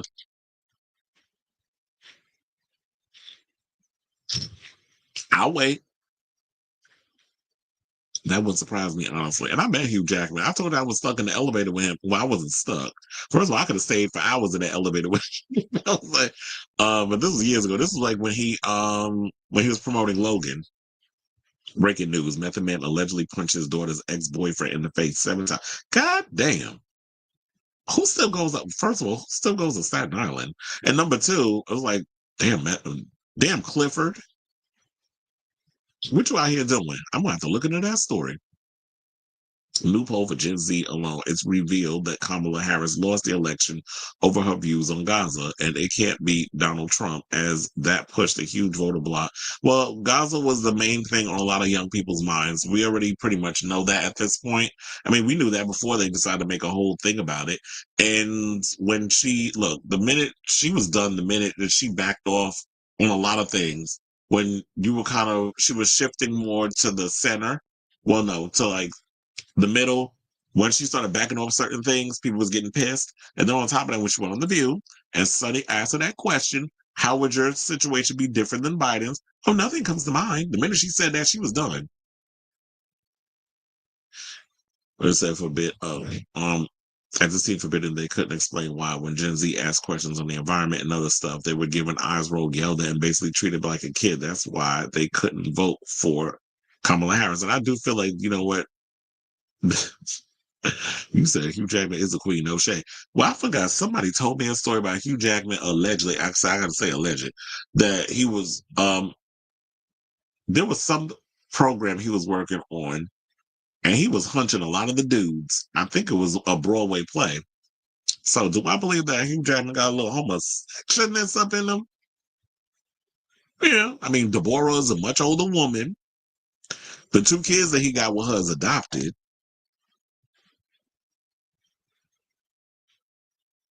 And that's all I'm going to say on that.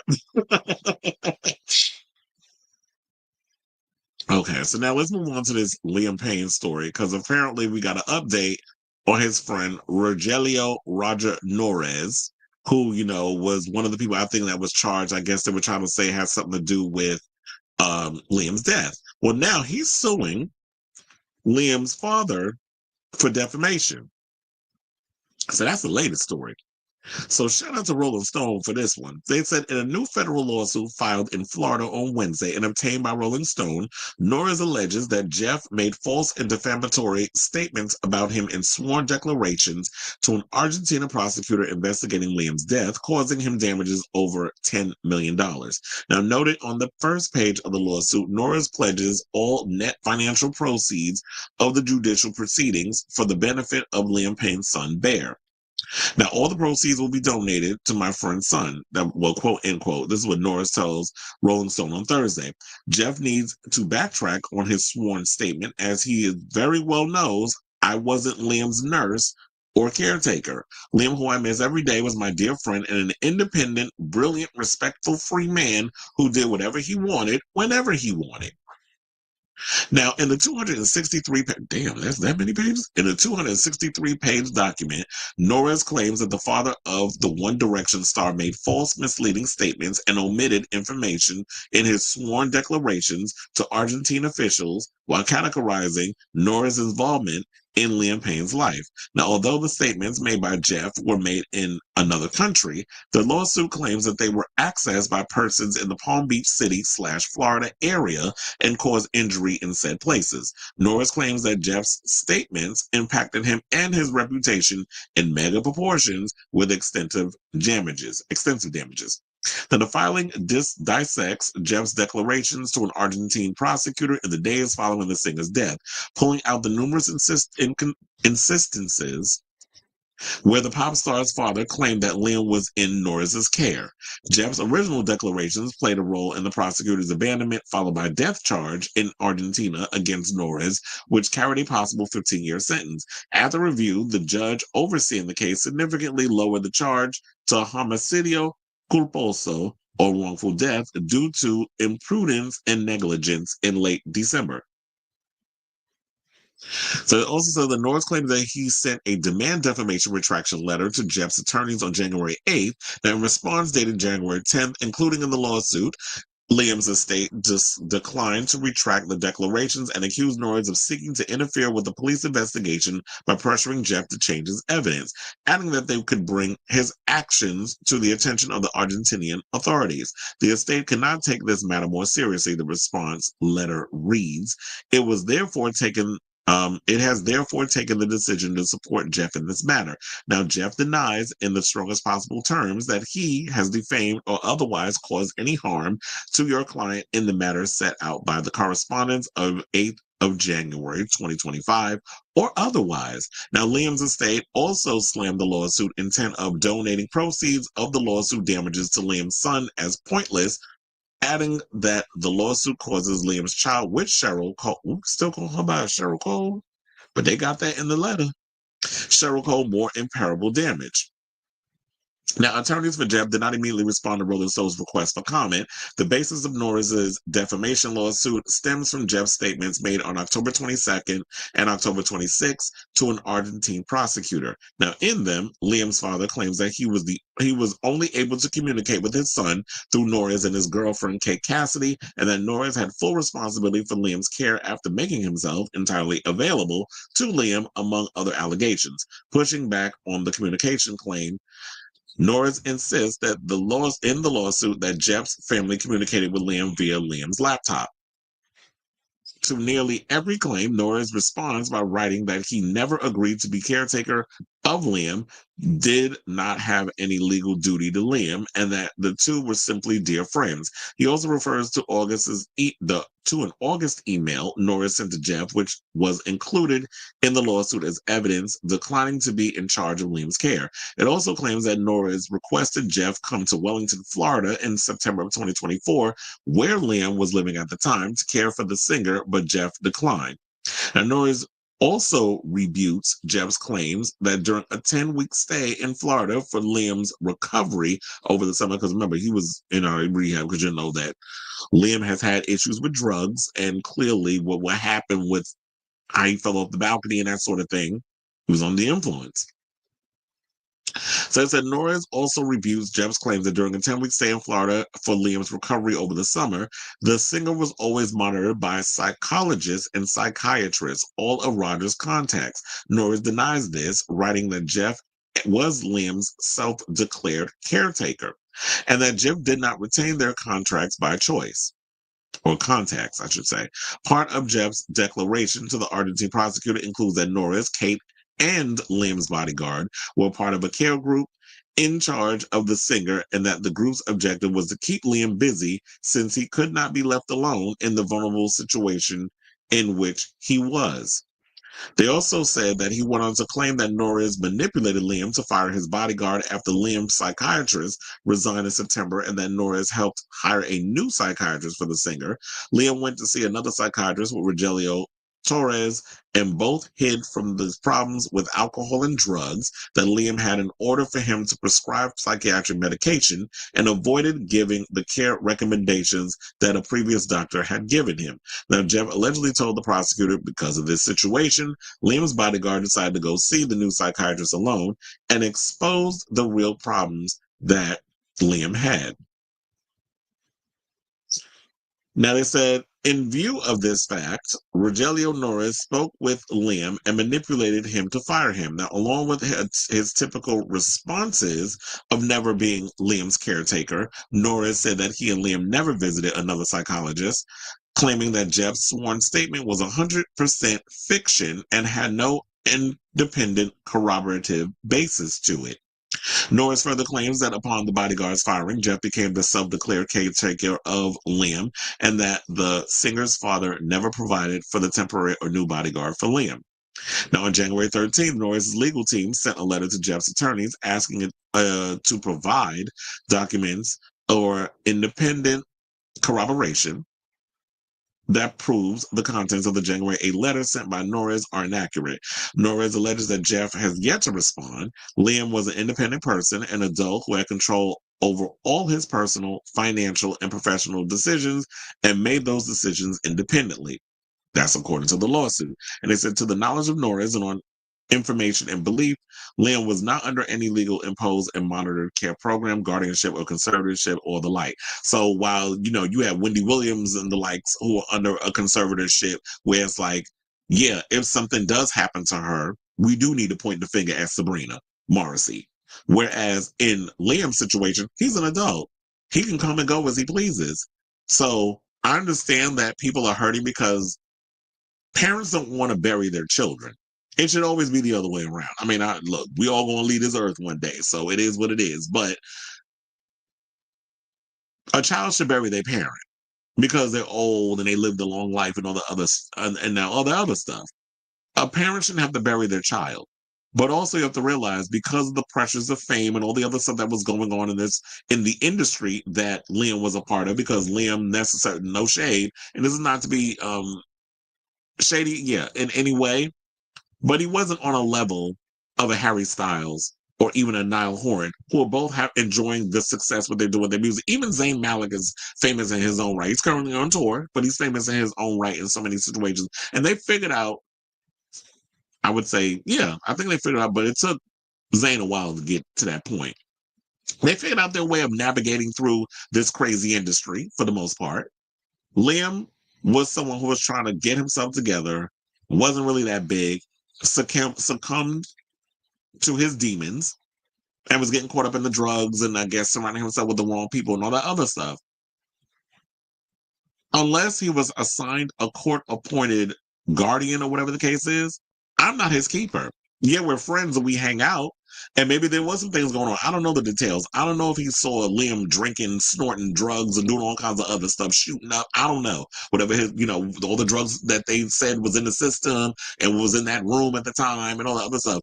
If I'm not doing that stuff with him, I'm not privy. I mean, he could do whatever he wants. He's grown. I mean, I could be cognitive if we hanging out and be like, okay, you need to slow down or whatever the case is, and make sure he's okay. If he does OD, it's like, okay, now if I'm in the room and I'm witnessing it, yes, I'll spring into action. But I can't sit up in here and be a babysitter. I'm not his keeper. So I can totally understand where Roger is coming from with this. So all I can say on this whole situation, you got to just dot your I's and T's in regards to the legalities. The way I'm, me just analyzing all of this, that's what he's going to have to do. So if Norris's legal team is sending a letter to Jeff's attorneys asking for them to provide documents or independent corroboration that proves the contents of the letter that came out on January 8th, sent by Norris, if it's inaccurate, I'm asking you, send the proof. Y'all handle this in court, because what you're not going to do is poo-poo on my name and have me go to jail because your son doesn't know how to handle his drugs. I know it sounds a little harsh saying that, but it's like, he was an addict who accidentally fell off the balcony because you over there allegedly, from what they were saying, you were trying to climb down to another balcony to escape because they had locked you in your room by yourself, which they've said he's done this before. But just because you scapegoated by the grace of God that one good time don't necessarily mean you're not going to slip, and that's what happened. So shout out to Liam. May he rest in peace. But all this other stuff that's coming out is a mess, and Jeff, all his lawsuits and this, that, and the other is not going to bring your son back. But look, like I said, just let the courts handle it, and that's all I got to say on that. So I ask all of y'all, what do you think of this story and the latest development regarding, Liam's friend filing a lawsuit against Liam's father for what he said, lying on his name? So whatever your thoughts are, let me know in the comments down below. Okay, so it said The Greatest Showman story. Oh yeah, thank you for reminding me, because I'll be forgetting. I was like, it was on the set of The Greatest Show. I was like, I ain't gonna tell you who my source was, but yeah. Anyway, okay, so let's get into this story with Danny Trejo, who is going in on the Kardashians. Now, these Kardashians can't seem to keep themselves out of trouble, especially with these Los Angeles fires and stuff that's going on. Because you had Clozilla out here, trying to throw shade at the mayor, talking about that she didn't do her job and all this other mess. And people had to rehab and like, girl, she's not even the mayor of your jurisdiction. Like, you say all this stuff. Y'all all trying to be social justice warriors, but y'all not doing your damn homework. And here go Kimberly Kardashian, a.k.a. the wannabe Harriet Tubman of social justice, trying to run out here and use this as a political moment when you should have been out here doing like Paris Hilton and using her time to help out the people rather than you running off with your mouth with all of this foolishness, this fake outrage that you out here trying to put on social media. So one of the people that decided to go in on her was none other than one of my favorite actors, Danny Trejo. So she got a stern rebuke. I rebuke thee, Satan, from a well-established actor over her activism. So Danny Trejo was not holding back regarding Hollywood's response to the LA wildfires. He called out Kim Kardashian for using the crisis to highlight firefighter wages. Now, this is not the first time that she has faced heat during the wildfire season because, the other day before she did, and I think she probably tried to do this as a smokescreen because she got dragged for promoting her damn skim stuff while the city was burning or burning to turn to ash. So Kim's latest remarks about the first responders' pay began after she criticized the low wages of inmate firefighters. So the legendary actor aimed particularly at Kardashian's recent comments, stating that her stance is misguided. While she may mean well, he says turning the focus towards political debates like inmate pay shifts attention away from what truly matters, helping the victims of the devastating wildfires. Now, I do have a clip of him talking about this, courtesy of TMZ. We citing TMZ a lot today. So hold on as I play all this clip. Please hold. Right now, as far as inmates getting paid, pros, cons, whatever, it's like right now, Kim, worry about the people that lost everything. You still got everything, okay? So worry about all the people that are walking around with absolutely nothing but the clothes on their back, all right? All the people in jail, and you're talking to a convict, lady. You know what I mean? All the people in jail, they're fine. All right. They got, oh my God, I don't believe it. I don't believe it. Everybody needs like a cause. Hey, they committed God, I hate saying this. I was a criminal. Guys, I'm sorry, but just put out the damn fire and then we'll figure out what to do. This is not a good crime to go to jail for. Are you kidding? Oh no, this goes up there with the molester. This is not a good crime because I hate to say this, but the most glamorous crime you can go to jail for is like an armed robbery, being taken like from a bank or because that money's insured. Nobody's going to get hurt, you hope. So in jail, the mindset is like, that was cool, but a burglary, come on. It's like, you're taking grandma's money and this, what is involved? Nothing but pain, anguish, sorrow. What are you, little Johnny, all his Christmas presents got burned up. So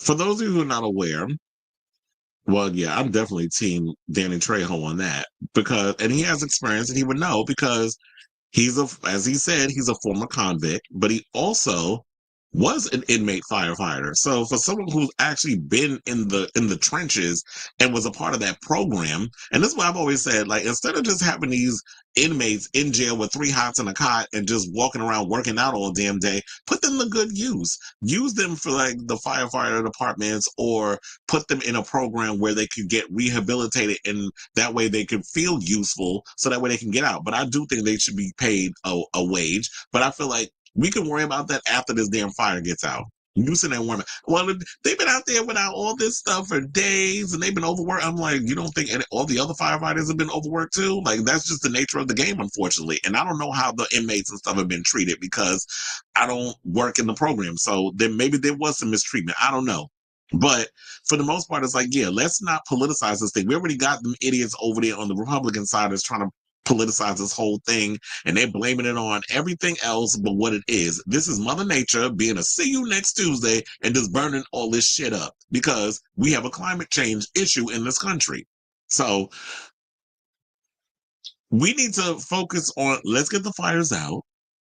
Once we've gotten everything contained, then we can start working on how do we rebuild? How do we make the changes that we need to make in regards of making this planet livable for a lot longer? Because yes, our tides are getting higher. It is getting much warmer. there's a lack of rain in LA. Yeah, that like I said before, that song, It Never Rains in Southern California. And Tony knew what the hell they was talking about when they wrote that damn song. So yeah, when I lived in LA, it was barely raining. So yeah, it's like it's a huge drought going on right now with rain. And let's not even get on the fact that y'all was out here wasting water, because y'all was dragged over that. And I think this was like in 2017. It was all the amount of water you was overusing, living out in Calabasas or whatever the fuck y'all are at. So I'm gonna listen to the man that actually was in the trenches rather than some broad that was born with a silver spoon in her mouth and a black penis in her coochie, a couple of them, and then all of a sudden now you want to come out and be the Harriet Tubman of social justice. It's like we can worry about all that later on. Worry about your little Ryan Murphy show that you got coming up with Brooke Shields, who I just heard to sign on for that. Worry about that. Worry about trying to be the bland actors that you are, and leave the political stuff, the social justice stuff, leave that up to the professionals. So now they said, according to TMZ, he highlights how, the individuals volunteer for the dangerous job in exchange for significant reductions in their sentences, something the 80-year-old insists they value far more than money. He also points out that even if inmate firefighters were paid more, most of it would go toward restitution, leaving them with little in their pockets. So it's good to know that, because, yeah, I didn't know that that's what that meant. That, it's basically the reason why they're volunteering and doing this stuff, because there's a reduction in their sentence, which I think is actually pretty good. That this is an opportunity for them to have a reduced sentence and eventually get out of prison while they're doing, hopefully they survive, that doing enough of these, putting out these fires before they can, so they can get out of jail. So maybe she should have did her research, Google schmoogle. Google is your friend, just like it should have been for Chloe when she was going in on that mayor. I said, maybe you should have checked to see who was the mayor of your jurisdiction before you try to throw shade at the black woman. And like I said, y'all can spread your legs for black dick, but when it's time to defend somebody black, y'all are radio silent. So Trejo's comments, comes in response to Kardashian's call for more recognition and higher pay for these unsung heroes. The reality TV star recently took to IG to tag Governor Gavin Newsom, calling for action to raise wages for the inmates risking their lives on the front lines. Per TMZ's report, Kardashian pointed out that these individuals are working grueling hours under dangerous conditions for just $1 an hour, a rate she argued is unacceptable, especially given the massive scale of the disaster. Reports indicate that around 1,000 inmates are assisting in combating the wildfires, which have already burned over 40,000 acres and claimed at least 16 lives. Despite the dangers, no inmate firefighter deaths have been reported. Well, it's probably because they're maybe they've been properly trained. So now, although she advocated for higher pay from firefighters, it is worth noting that Kardashian recently faced criticism for promoting a skim sale during the height of the LA wildfires. The blast reported that writer Meredith Lynch publicly criticized the entrepreneur for promoting a skim sale while fires ravaged parts of LA, displacing families and destroying homes. Lynch shared her frustration in an Instagram video saying the following: LA is literally burning down, and Kimberly Noel, not the government, Kimberly Noel is literally posting, telling us to buy skims. Well, maybe maybe somebody to put them skims towards some flames and see if them shits actually burst into flames, or maybe they may be fire resistant. Now, the writer also criticized Kardashian for her messaging about the wildfire crisis, knowing her failure to use her massive platform to provide resources or raise awareness. That's why I said maybe you should have looked at Paris Hilton and see what she's been out here doing, because Paris Hilton been doing way more with her, advocacy. Even though she lost her home in a fire, she's been advocating and doing the work and volunteering and helping out people. Whereas you on Instagram tweeting bullshit, when you could have just used that damn Google to do the research to know what it is, why the inmates get paid $1 an hour, which is more than what they would make in prison. And what it's all about. It's all about reducing that sentence, and then the money will go into restitution. They're not even thinking about all that. What the hell could you buy with all the money that they like? If you gave them $15 an hour fighting a fire, or $20 an hour, quiet as it's kept, firefighters are even underpaid.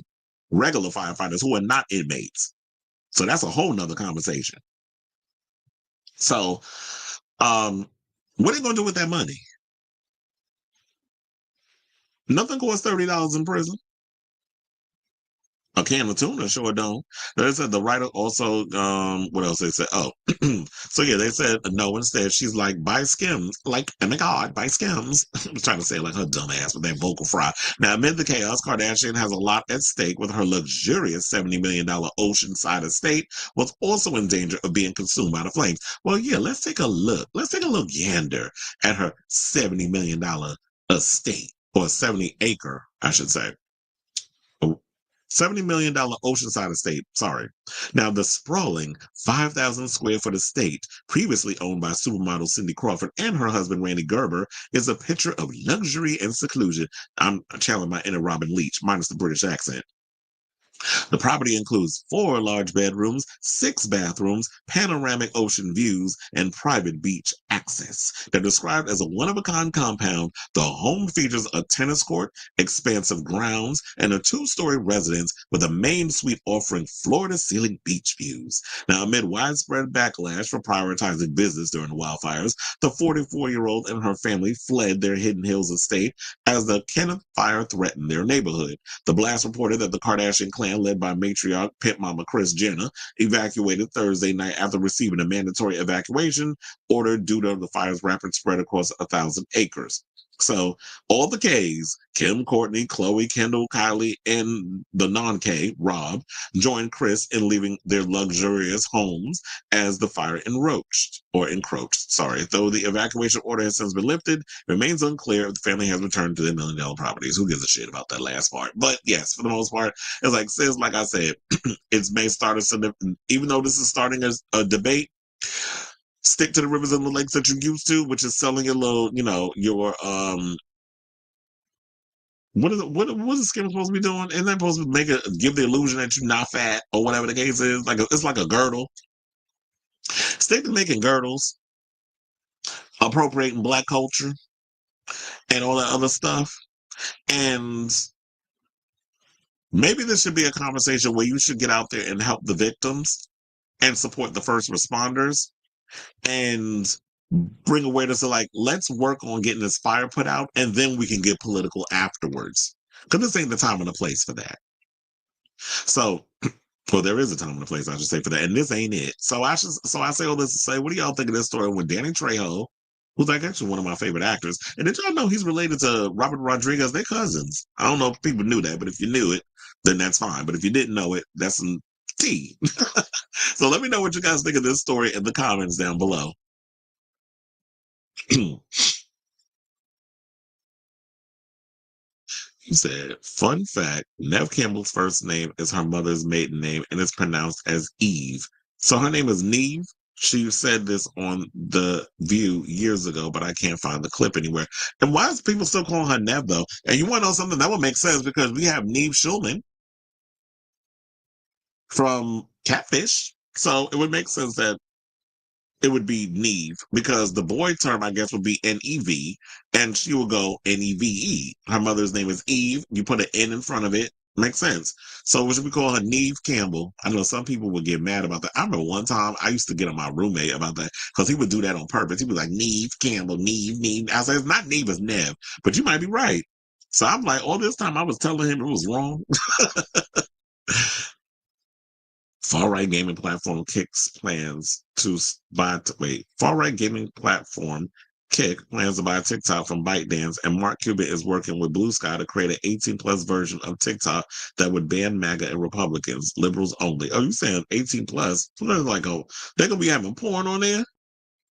Well, we'll see. First of all, it's too many damn apps. Look, I just need an app that could do all the things that TikTok did, that I could just go on there and post my videos and gain an audience and possibly monetize it. That's all I care about. Trump said he'll hold the aid hostage until Gavin Newsom is on his table with his head on a platter and his body and whatever. Trump can burn in hell.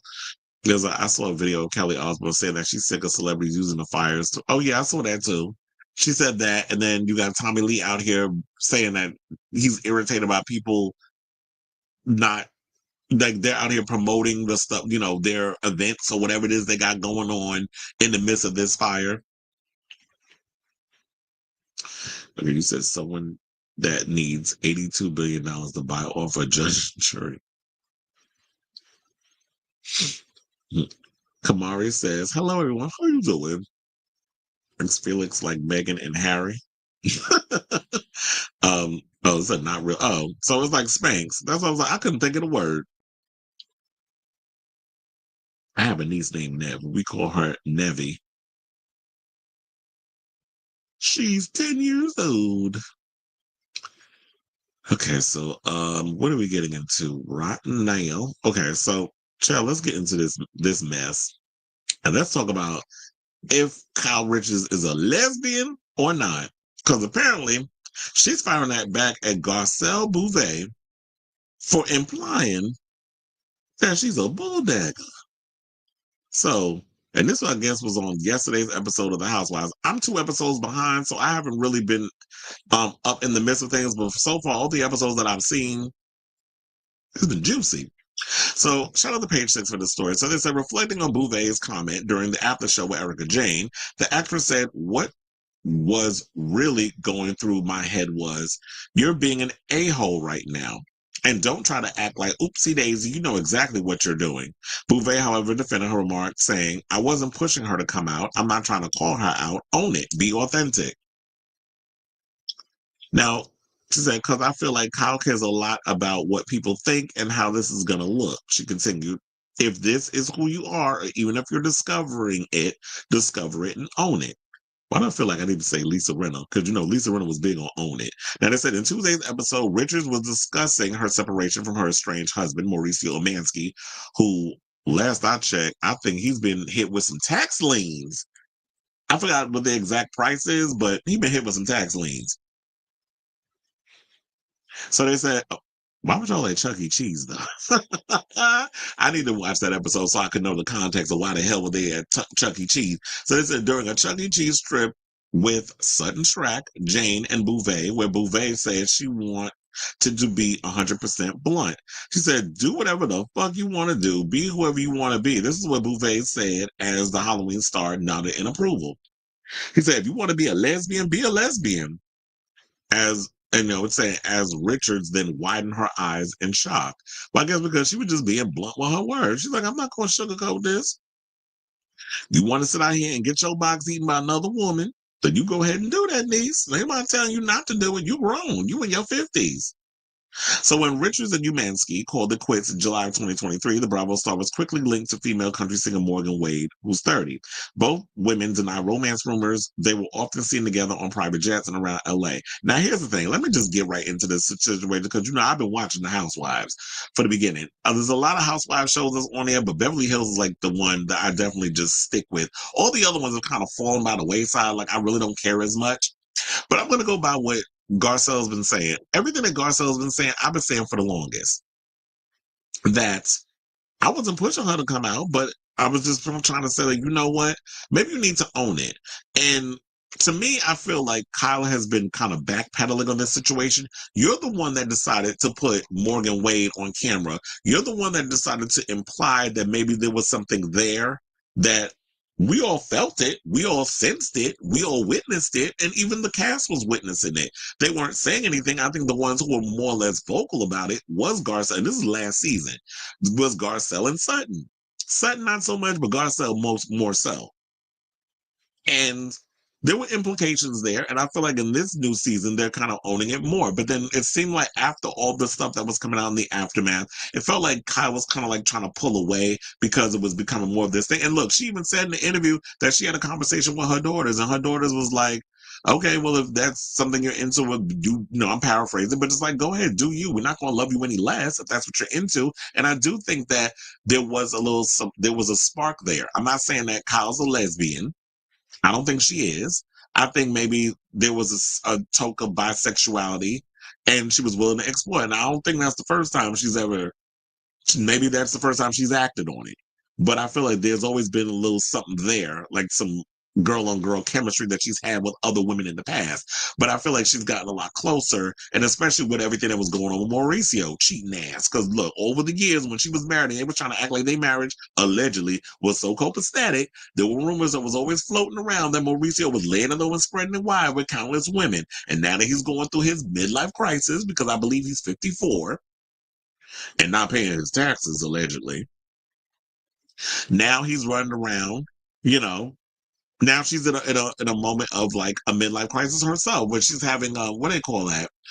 When empty nest syndrome, in a way. Because she has Portia. Portia's like what, 16, so she still has her. And I think one of the other daughters moved out, but one of her other daughters actually lives in the house still. Or I think it's just her and Portia. And so yeah, she doesn't really get. It's not like how it used to be when she was raising 4 kids and having a husband. He's off and doing his own thing with whoever. Kyle's trying to figure her thing out. And I do feel like, yeah, explore it. But you can't get mad and be like, I mean, you just so happen to be exploring your lesbianic side on camera. So it's like, it's not necessarily I'm trying to do that. And then y'all were kind of packing on PDA, especially in your music video, Fall in Love with Me. Y'all got matching tattoos. Y'all were kikiing like little schoolgirls, because I got the picture. This. Now, when you on a private plane doing that, what that kind of imply? Now, I'm not trying to say that straight people and gay people can't have friends, or can't be friends, because it does happen. But when you doing this, when y'all doing a video together where you got Kyle being your love interest, because it's like, yeah, you can be friends with a lesbian. You have a lesbian for a friend, but that don't mean that y'all need to be kakaing together and doing like little things, because that implies something. And when y'all taking pictures and putting on social media, you can't get mad at how people react, because when you see things, people are going to react to it, especially when you're putting it out on social media and you're a public figure. I just don't understand how you in your 50s, you don't compute this. So this is what I don't understand. And I hate the gaslighting that a lot of these people do, particularly reality stars. And I feel like Kyle does do that. She plays it up at times. She likes to gaslight. And then when you respond to it, then she want to backpedal and try to act like we the crazy one. And we imagining stuff. So I do agree with Garcelle on it. Is like, own it. But I don't think you have to put a title on it. I don't think you have to put a label on it. So I did have a problem with her saying, oh, just if you're going to be a lesbian or come out as a lesbian, I'm paraphrasing. But if you're going to don't put a title on it. It's like, I'm just figuring things out. I'm exploring my options. There is a connection there. You could just be honest and forthright in that part. And I did hear that she took some time away from filming the season, Kyle, because she was overwhelmed. There's a lot of stuff going on. And I know people have gotten on me because I've said, like, yeah, if you're going to be on a reality show and you're going to be exploring, things are going to come out about your marriage. If there's trouble in paradise, if you are interested in getting with a woman, all that needs to be documented on the show, especially if it's filming time. Like, what is going on in your life? We need to know about it. Anyone, like, well, she don't have to tell everything. I'm not saying she got to tell everything, but if these are things that are going on in her life and it's currently giving her a storyline, then she needs to participate. Because if you're not going to participate, then you don't need to be on the show. And I've heard some people say that Garcelle needs to go because she don't have a storyline. First of all, not everybody needs a storyline. Now, I know people are going to say, well, didn't you just say that Kyle, if she's going to be doing stuff, that she needs to have that? Kyle is the queen bee of the show. There's a difference. Garcelle's just there. I know I shouldn't say it in that way, but it's like, yeah, she's just there. Everybody, sometimes people just give friend of the show tease when they just hanging around, kikiing. It's like, yeah, I'm doing my producer stuff, and when we go on girls' trips, I'll chime in and I'll say this and I'll do this. Not everybody needs to have their moment. I am living with Dorit having her moment. Look how long she's been on the damn show. And now she's giving. And some people feel like she's putting on airs. I don't think she is. I just think she has nothing to lose. So she's fully clocked in and is willing to burn it all down. Because it's like, I've been faithful and I've been loyal to you. But a lot of times when I look at Kyle's relationships comes across as very much one-sided when it comes to certain things that she does on this show, which irritates me.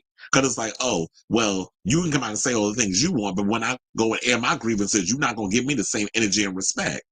Why do I always have to bow down and kiss your ass? She's very much like Kathy in that way, I've noticed. I said, oh, all y'all riches are alike in that way. Where it's like, oh, if you say the wrong thing, if you do the wrong thing, I'm going to punish you in a way. And it was nice enough that she admitted that in the show this season. I was like, I observed that from the beginning. All you got to do is pay attention. So and that was just me airing on my grievances about, watching the Housewives over the years. But for the most part, I do agree with this. It's like, you know what? I wouldn't say that she's an a-hole for suggesting that she's a lesbian. There's nothing wrong with getting your labia minora and majora played with by another woman if that's something you into. Sexuality is something that should be explored if that's something you're into. It's a part of nature.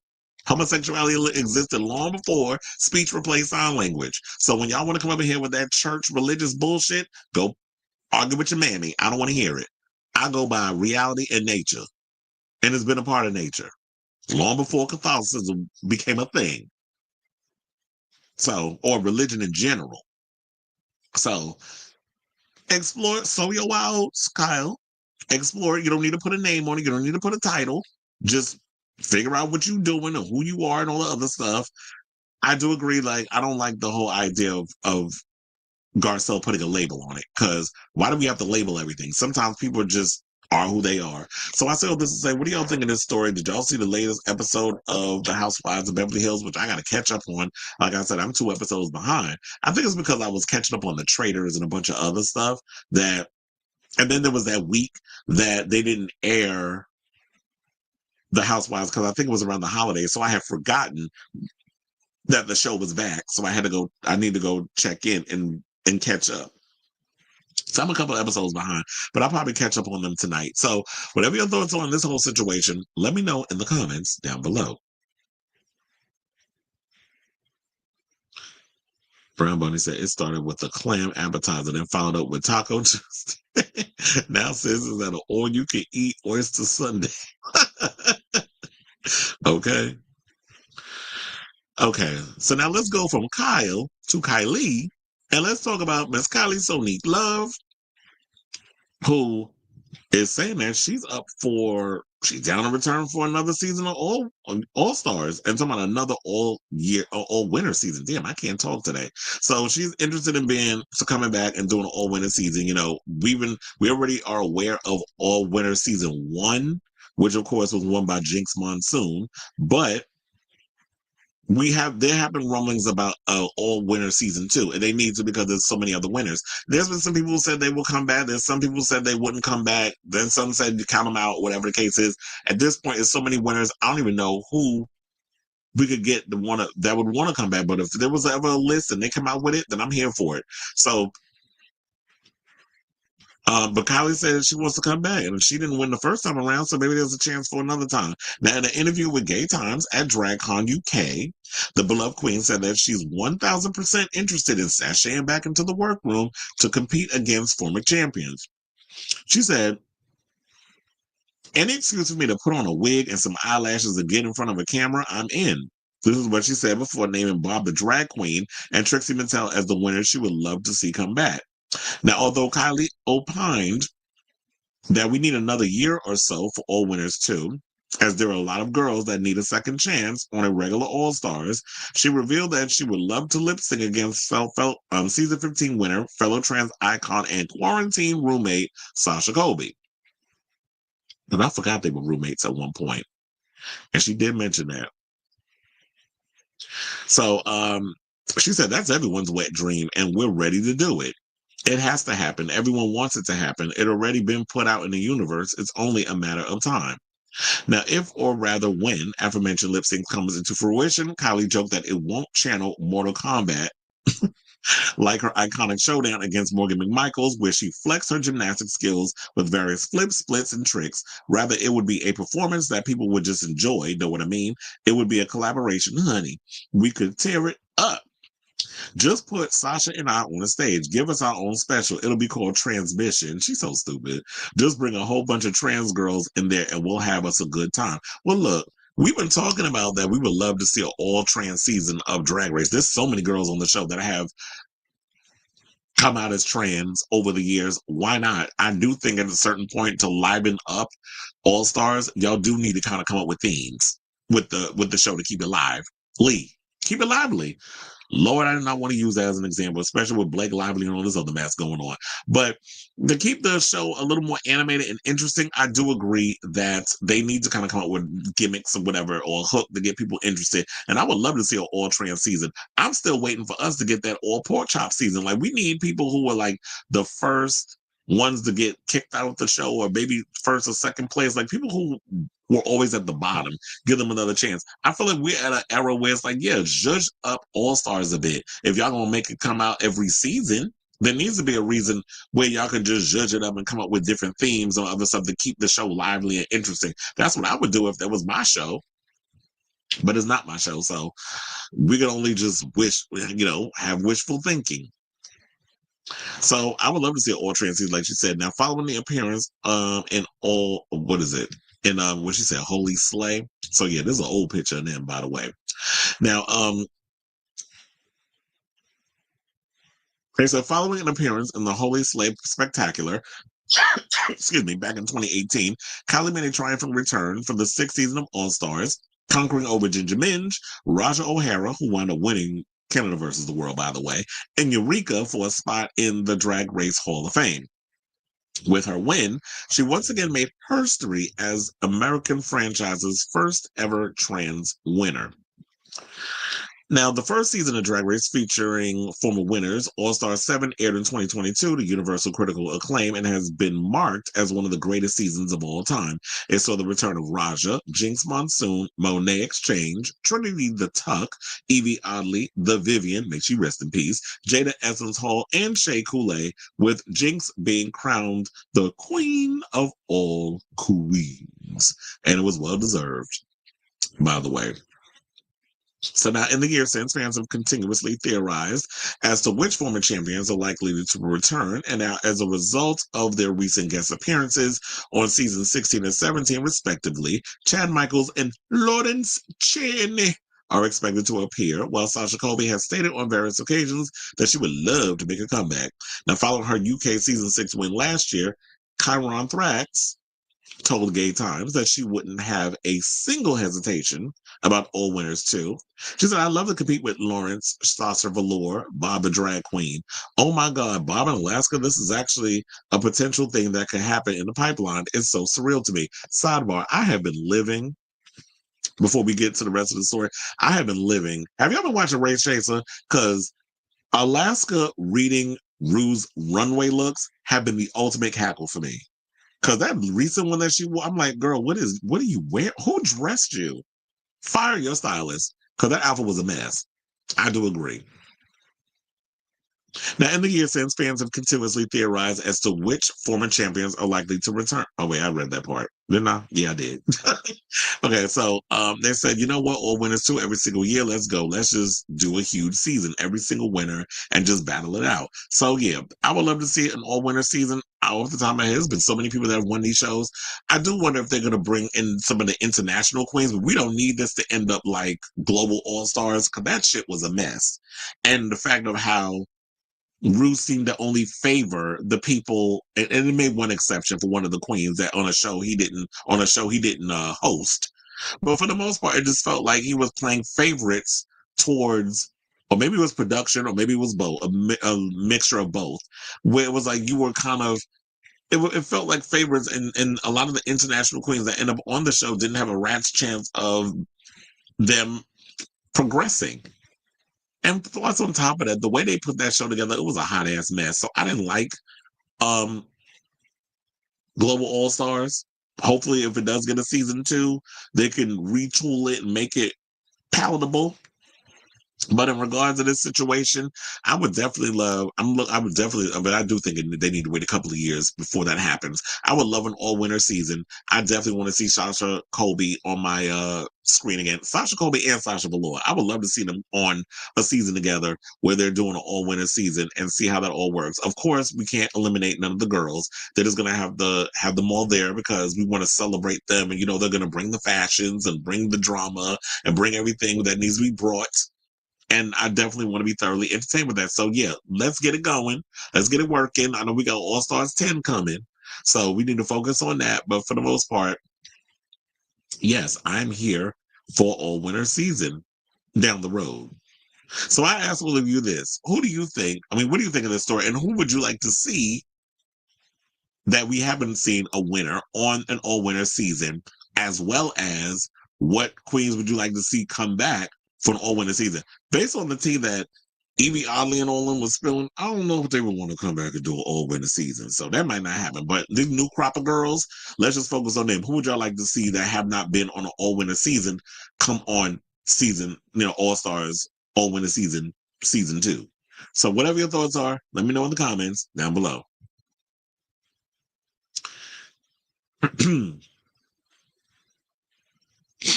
Okay, let's get to some of these comments. Yeah, I do remember seeing that. She said that was her friend or whatever. What was that? Oh, you said, can't believe they got pressure to drop the iconic she-male part of the early shows. Well, that was, Carmen Carrera had a hand in that, a little bit of a hand. But yeah, because I know it's a slippery slope talking about that, and I know some people say, "Well, you're a cis male, so you have no ties to the fact of she male." And I understand, like, I keep saying this, she male was a play on words. It was because that's what Drag Race was. It was a play on a lot of other things that we saw. So she male was a play on Tyra male because RuPaul Drag Race was a cross between Project Runway and America's Next Top Model, just with drag queens.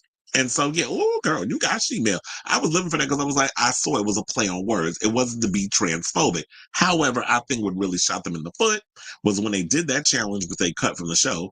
What was it? Oh, where they had to identify, was it a he-male or a she-male or something or another? So that was a little controversial. And people took it ways where it's like, oh, you're mocking trans people, which I could totally understand that. And definitely, with a show being 16 years old, when you look back on that, it will be deemed problematic. And we're going to have the people out here making little videos like they do with America's Next Top Model, where y'all go back and look on stuff and call it cringe, and then y'all be sitting up in here throwing shade at Tyra Banks. So we don't need that for Drag Race, although there are people who make their little videos online and have their criticisms of Drag Race and a lot of stuff in the past, and it's warranted. I watch them. So I was here for that. However, I understand now it's problematic and that sort of thing. And now we got these politicians out here like going after trans people and use this as a smoke screen for, their little grift that they have.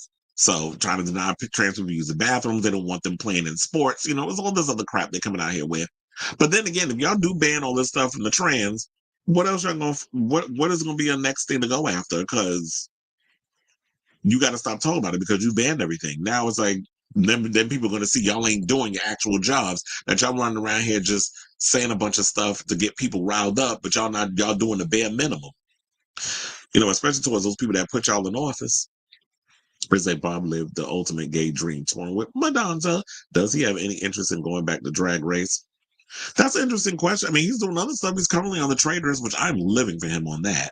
And he's got his own podcast. He's been out here doing a lot of things. But I feel like at this point, because he's so successful, it would be great to see him on Drag Race. But, like they'll do like they did with the last All-Stars, all-winner season, which is they just won't eliminate the girls. It's elevating and highlighting them. And I know they will not stand for being eliminated. So with his career exploding, I would like to see him back on there. Carmen Carrera said she'd do it if they did an all-trans season. Yeah, but I don't know if Carmen would be invited back because, a lot of stuff going on. I would like to see her, and I would like to see Gia Gunn back on the show. But I know, like, because they've been so controversial to Drag Race, some people are going to be feeling away. So I don't know if that'll ever happen, but I would like to see both of them on there. Yeah, I remember they were roommates at the time because I saw an interview she did. I think it might have been with Joseph Shepard, but she did an interview with him. I found that out. So I was bummed when Raja didn't win All-Star 6, but I'm glad Kylie got her redemption arc in the season, and she is loyal to the franchise, unlike the other. We talking about the other Tyra? And so who I think would be on All Winners too: Bianca, Trixie, Lawrence, Simone, both Sashas, a Down Under winner, and maybe Envy Peru. That actually sounds like a good lineup. Envy Peru, wasn't she on the Canada? An all pork chops season would be an all I was like, yeah, her name is Pork Chop, duh. As an all pork chop season would be good. Pork Chop deserves a second chance. You know what? I know, because I'm tired of Pork Chop being used as a running joke, especially like we just saw her get a pie to her damn face, the first one, obviously, in the premiere. I did cackle when I saw that at the premiere. I did laugh, but as did everybody else.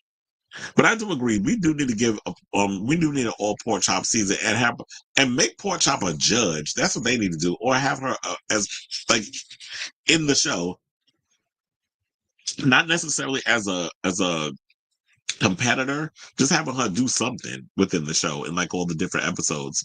Yeah, I don't think Bianca would do it either. I would like to see Bianca, but yeah, Bianca is so busy with her stand-up specials and all the other stuff she's doing, or just traveling the world as a comedian. I would like to see her come back. I would love an all-host season. They have the opportunity to give Nikki and Brooke a crown. I was gonna say, how many hosts are there at this point? So we need Prajana Heels to come on. We need Nikki Doll, Brooklyn Heights, and a bunch of others. I would say Valentina, because technically she did host the first season of Mexico. All winners too would be like Bob, Trixie, Simone, Willow Pill, Sasha. Oh, I would love to see Willow Pill. Funny enough, I'm currently watching Willow Pill season. Jasmine Kennedy just went home last night. She did the Lollapalooza. That was the first one. Sidebar, what did happen to Calix? Y'all didn't bring him back. And I'm mad so far. I have not been seeing my Bruno.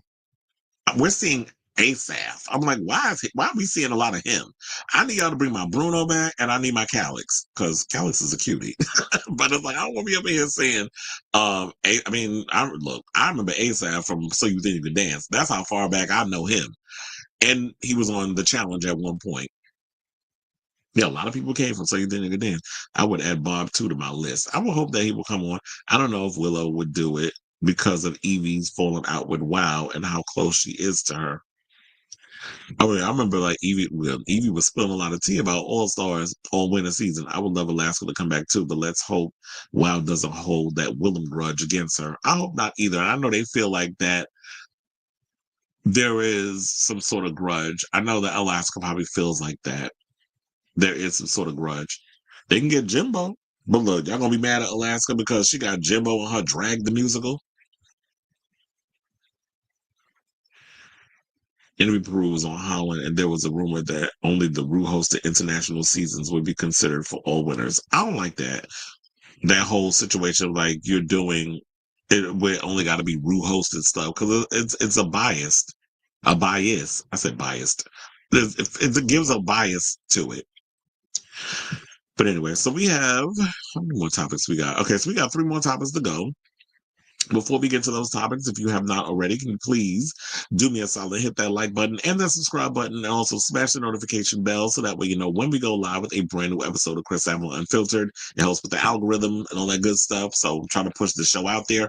Also, I will be putting timestamps throughout the show, so that way, because we do a lot of chit-chatting through the show, and I read a lot of the comments from a lot of you that are watching. And so if you want to fast forward to that just to get to the parts of the show, which whatever topic you're interested in, look out later on today for those who are going to come back for the replay. Just look out for the timestamps. So without further ado, let's get into some more Drag Race news. And let's look into this latest story regarding Kitty Scott Claus. Almost stumbling over her name. She recently sat down for an interview with Attitude, and if anybody's been noticing, they've been showing off their new body. They lost a lot of weight, because I remember I was like, I forget, what was I watching?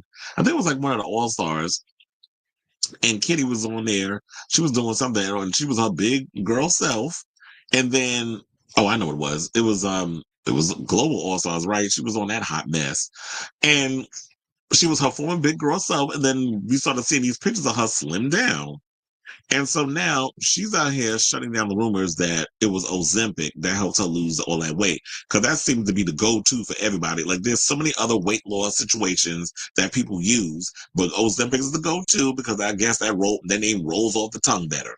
So now, in the past 18 months, the British drag diva has stopped drinking alcohol and committed to an intense training plan in an effort to lose weight. Toxicity amongst the drag race fandom, particularly while Scott Claus recently returned for okay, so it was Global All Stars. I was like, I know I seen it somewhere. Has led accusations that she's using the anti-diabetic drug Ozempic, which some people take to lose weight. Now the drag star has addressed the criticism and told Attitude magazine just how much hard work has been involved in her body transformation, saying that she has always been seen by peers as the big one, which led to her being typecast as the funny friend at drama school. Following her Drag Race UK appearance, a whirlwind life on tour meant living out of a suitcase with little consideration for health. She said meals were often whatever I could grab on the go, usually from service stations. She met personal trainer Monty Simmons in 2023 and began training sessions twice a week, plus a weekly solo gym session. She also stuck to a diet plan. For the first time, I saw results, and those results motivated me to keep going. This is what Scott Claus said. Over time, I lost nearly 50 kilograms, which would be 110 pounds. And she said, but the biggest gain was something that numbers couldn't measure. I felt more like myself than I had in years. Now, Comedy Queen then decided to quit drinking. The results were immediate. She said, I stopped dropping weight faster, felt better mentally, and was more focused. The real shock was that I didn't miss it. Well, sis, the more you decide not to use something, trust and believe, you won't miss it, because it's been a while since I've had a drink, and I have to say, like, I don't miss it at all. And yeah, this all makes sense. Like, people don't realize if you stop drinking, which is full of sugar, there's a lot of sugar in alcohol. It's not good for you, actually, also. And if you stick to a diet plan, and people need to realize it's not just about the working out. The working out, you can tone up, you look good, and all that stuff. You get to see all the little creases and crevices in your body and the muscles starting to formulate and things of that nature. You get to see a collarbone, you see it up in here and her, like, working them shoulders. The workout part is the cute part. The real work goes into the diet. That's where the weight comes off. And I think a lot of people don't realize that, if you stick to a good diet plan, you eat the right things, and you have your 3 big meals a day, excuse me, and then you have your small little meals in between, because so they say some people you should eat 6 times a day. You have your little meals within meals, which is like you get like a little bite of something, whatever, something little, like some nuts or whatever the case is. Not a lot of people have the ability to eat 6 times a day. So I get it. Now, this is where the fans came in, because the results began to show immediately, where they accuse her of being on Ozempic. Now, I wonder how old is Kitty Scott Claus, because if Kitty has some sort of a fast metabolism, so yeah, I can totally understand that it's coming off and that her body just went relatively quickly where the weight just slipped off. So she has responded by revealing the following. She said, while I've made it clear that I haven't used Ozempic or taken shortcuts, it's tough not to feel like my hard work is being diminished. Every early morning run, every weight lifted, every careful meal, none of it came easily. But I try to focus on the positives. I get so many messages from people telling me I've inspired them to start their own fitness journey, and that's what makes this all worth it. Even now, I've had days I look in the mirror and don't recognize the person looking back. Before admitting that, despite being thrilled by the results, she still experiences body dysmorphia. And that's another thing people need to realize too, is that, yeah, body dysmorphia exists in a lot of people. I have a friend who is in the sports medicine industry and is all about physical therapy and working out and fitness and stuff. And he talks about we've had conversations about his body dysmorphia, and a lot of people deal with that. So body dysmorphia is real. Even when you work out and your body is snatched for the gods, a lot of times in your mind, you still look like Mama June and Honey Boo Boo combined. Like, that's what some people see in their head. Like, you a big old butterball. And that's just something that you just got to work on your mental.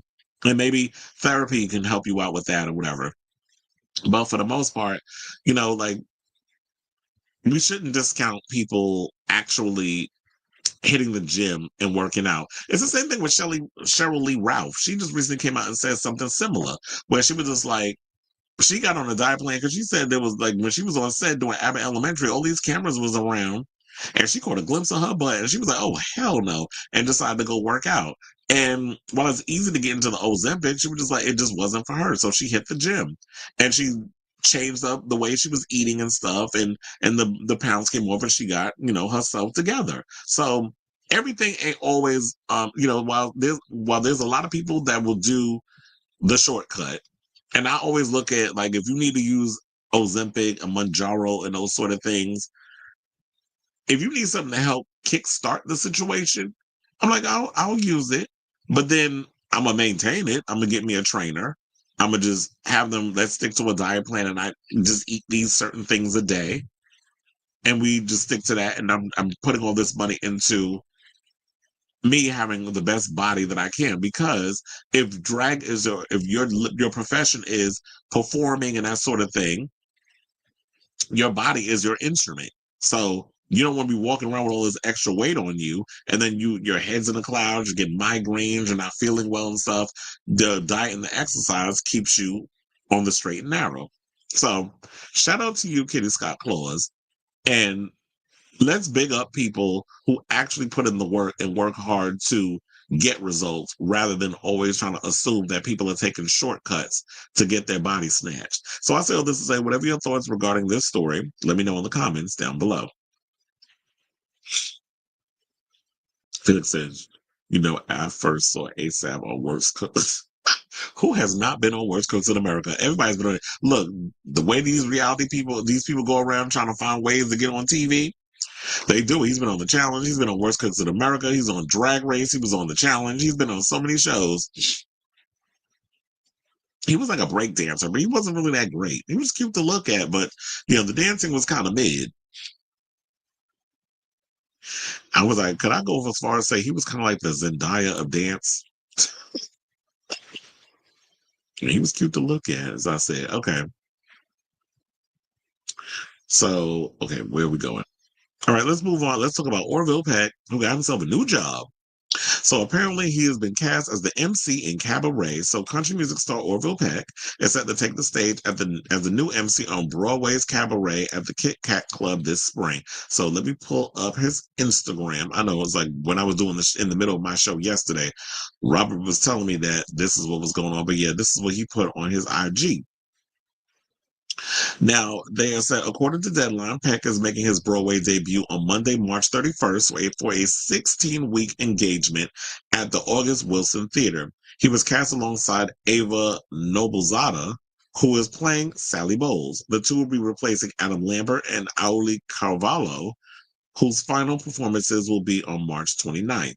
Now, the MC has been a dream role since I was a teenager. This is what the Dead of Night singer told Deadline. The nature of the character allows for complete freedom of individual expression. It can be portrayed through such a vast range of emotions, perspectives, and performance styles, the kind of freedom in every actor's dream. Now, before his groundbreaking country album Pony in 2019, the 2022 Outcover star reportedly trained as an actor at the London Academy of Music and Dramatic Art. He also appeared in Peter Pan Goes Wrong and London's West End. That I could truly not believe that I'm going to make my Broadway debut in one of my favorite shows and probably my favorite role in all of musical theater. This is what he said. I grew up in theater. I was a working actor and dancer for many years before I started making music.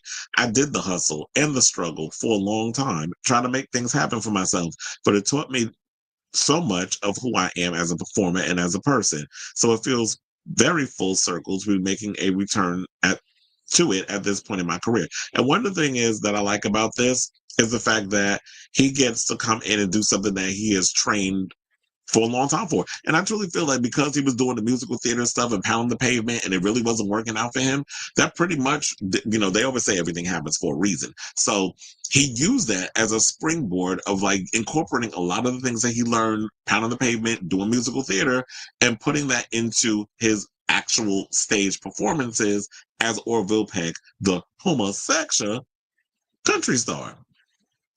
Now, it has not been revealed whether or not, and I did kind of allude to this yesterday. It hasn't been. I was like, is his mask situation going to be a part of it? I would feel like if in you being Orville Peck, the performer, you could incorporate the masks and all other stuff into your persona. You being on stage playing the MC in Cabaret, I feel like his mask could and that's probably why he chose it. Your mask could be like you doing your makeup. So Adam Lambert, when he does the character, he wears makeup on his face. I believe Eddie Redmayne, when he was playing the MC, he had makeup on his face. So if there's a requirement, it was like, yeah, you could, just beat your face. And that's sort of a mask that you're wearing. But he was asked about it, and he told Variety, he said people just have to buy a ticket to find out. So I like the fact that they're bringing on all these different actors or these different performers. Like we had Eddie Redmayne, who has been, I think he's been nominated for a couple of awards because he's in Day of the Jackal, which is a pretty good show. Now we have Adam Lambert, who's doing his performance, and I hear he's doing really well. That means I need to hurry up and see him before he leaves, because I need to go see Cabaret. And now we're gonna have Orville Peck, because I'm thinking I might want to see him too in this show. I just want to see I'm liking so far all the people they're casting. So, that's all I gotta say on that. I like this outfit. I like these little country outfits that he be wearing and stuff. So I say all this to say, what do y'all think of this story regarding Orville Peck about to make his Broadway debut in Cabaret? Are you excited? Are you gonna go get a ticket? It should be relatively interesting. All the gays is going to turn out, the homosexuals are going to turn out and see it. So whatever your thoughts are on this whole situation, let me know in the comments down below.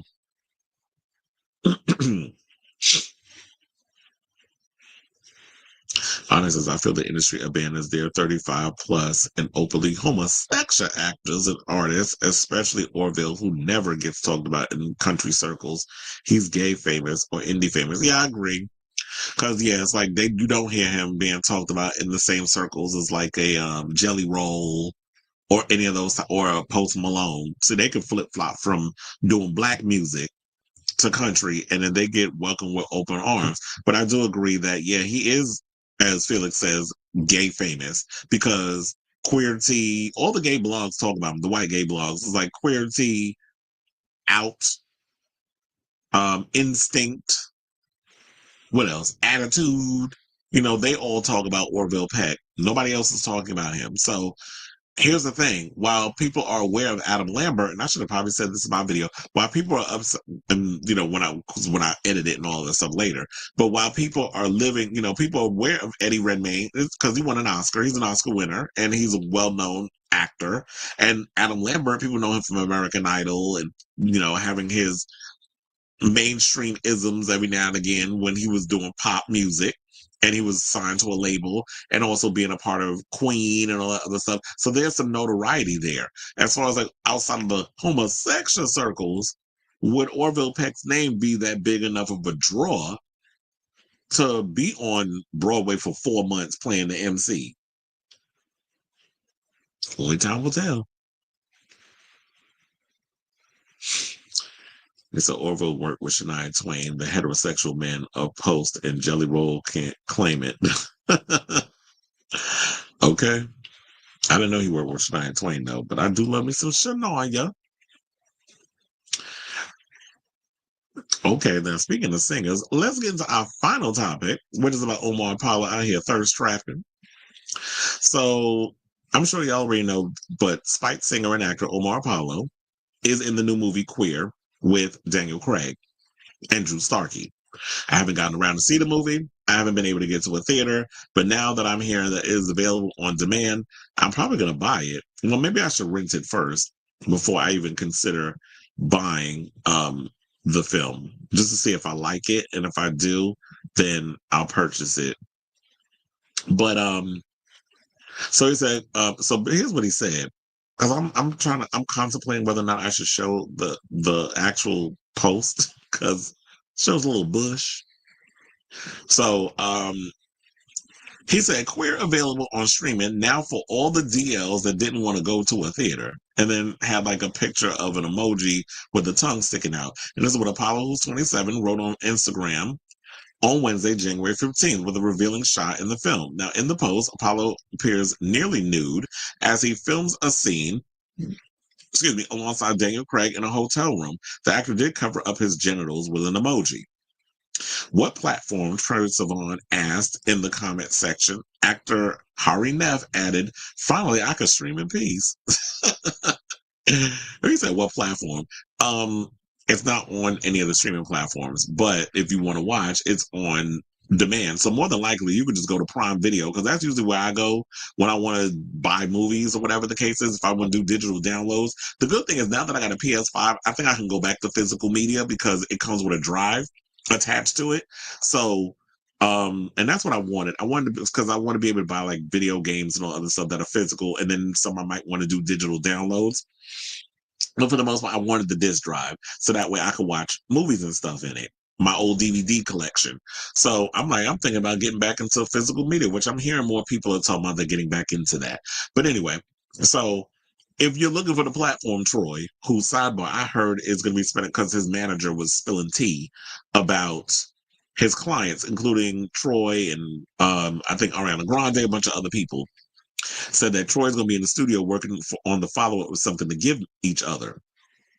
Now, while many followers appeared excited about the social media moment, Apollo also faced some critics. He chose to address them in a separate post. Say, I'm losing followers for posing this. He wrote on his Instagram story, unfollow me if you're a homophobe. You're not my target audience. I will never make myself palatable.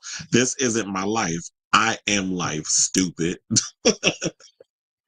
And so they said, well, the film is based on a novel of the same name by William S. Burroughs. Queer tells the story of William Lee Craig, a United States expatriate living in Mexico City, who becomes obsessed with another young American named Eugene Allerton, played by Drew Starkey. Excuse me. Now, journeying together into the jungle, Lee sees the possibility of an intimate and infinite love. Apollo's unnamed character, however, serves as an introduction to the darker side of desire. Now, before filming an intimate scene with Craig, Apollo took steps to make sure his body was in shape for the big screen moment. He said, I had to get on a soup diet. This is what he told an interview in September of 2024. Lou Guadagnino, the director, did not tell me to lose weight, but when you're about to have a sex scene with Daniel Craig, you're like, oh, dude, I can't be looking off. Now, Apollo said he lost 20 pounds because he read the script that his character had a flat brown stomach. I was like, damn, I'm actually not flat right now. I had to get it together, and I was on tour with SZA. Luckily, I didn't have many lines. Now, looking back on the film experience, he also said he has nothing but good things to say about his co-star, and said that Daniel had a prolific career and is a very revered actor. And this is Apollo shared with them in November 2024. That's of the publication, them. I knew that he wasn't going to be intimidated by the scene I was doing with him. So like they said, Queer is streaming now, as I said before, on Prime Video. It's also on iTunes and other digital retailers. So all you got to do is look it up. If you do have Prime, you can definitely download it or buy it or rent it. It's probably going to cost you like $20 for the rental, $25 to $30 for the buyation. I don't know. I haven't looked at it yet. I didn't even know it was out until he posted this thing. So I haven't really been on Prime Video to look and see what the overall pricing and stuff is. But I'm definitely interested in checking out this film. I did want to check it out in the theater, but like I said before, I wasn't able to get around to it. It was the holidays. There was a lot of stuff going on. I didn't have a time to get to the movies, but I'm glad it's out. So now I can sit and watch it in the confines of my own home. But I do like the fact that he kind of played up the whole homophobe situation. So let me go. This is the picture that he posted online real quick. So that's the picture that he posted. I was like, let me hit that real fast before I get kicked off of YouTube.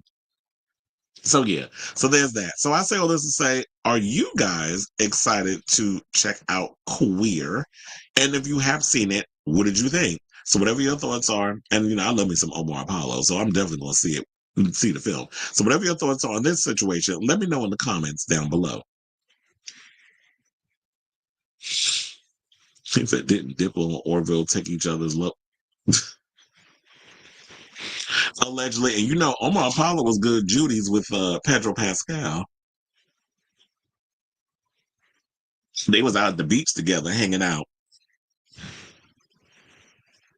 I'm not saying nothing transpired, but is it a stereotype to say that that Pedro is like almost 50? Well, I think he's about to be 50 this year, and we haven't seen him with a girlfriend or married. Is that implying anything? I'm just keeping, I'm keeping hope alive for myself because I'm a whore. I was like, what is going on? I'm getting a lot of texts. Oh, there's something going on with Busta Rhymes. What happened? Busta Rhymes turns himself into authorities after allegedly. Well, goddamn, why is everybody out here fighting? Y'all was talking about earlier. You said, who was it that y'all said was out here beating up on the? Oh, did you say Method Man? Yeah, Method Man out here punching on his daughter's boyfriend, and now we got Busta Rhymes allegedly punching his assistant in the face. Well, child, I heard stories about Busta being abusive, and also allegedly going to undercover parties where sex is involved, if you know what I'm saying, and I think you do. So according to Hollywood Unlocked, because I'm like, I might as well read this before we close out. It said rapper Busta Rhymes is in hot water facing multiple assault charges after an alleged incident with his assistant, according to TMZ. Law enforcement sources revealed that last Friday, Busta Bus got into a heated verbal exchange and escalated into a physical confrontation with a 50-year-old man. You out here fighting 50-year-olds? On his team. The altercation went down around 10 a.m. in Brooklyn, where it's reported that Busta threw a punch, hitting his assistant on the left side of his face. After the incident, Busta reportedly left, leading his assistant to call 911. Emergency services showed up and took the assistant to a local hospital for treatment. Sources indicate that Busta turned himself into the police on Tuesday, and received a desk appearance ticket, which means he'll be heading to court over this situation. The rapper is facing charges for misdemeanor assault in the 3rd degree, attempted assault, and harassment, according to law enforcement insiders. Child, a mess.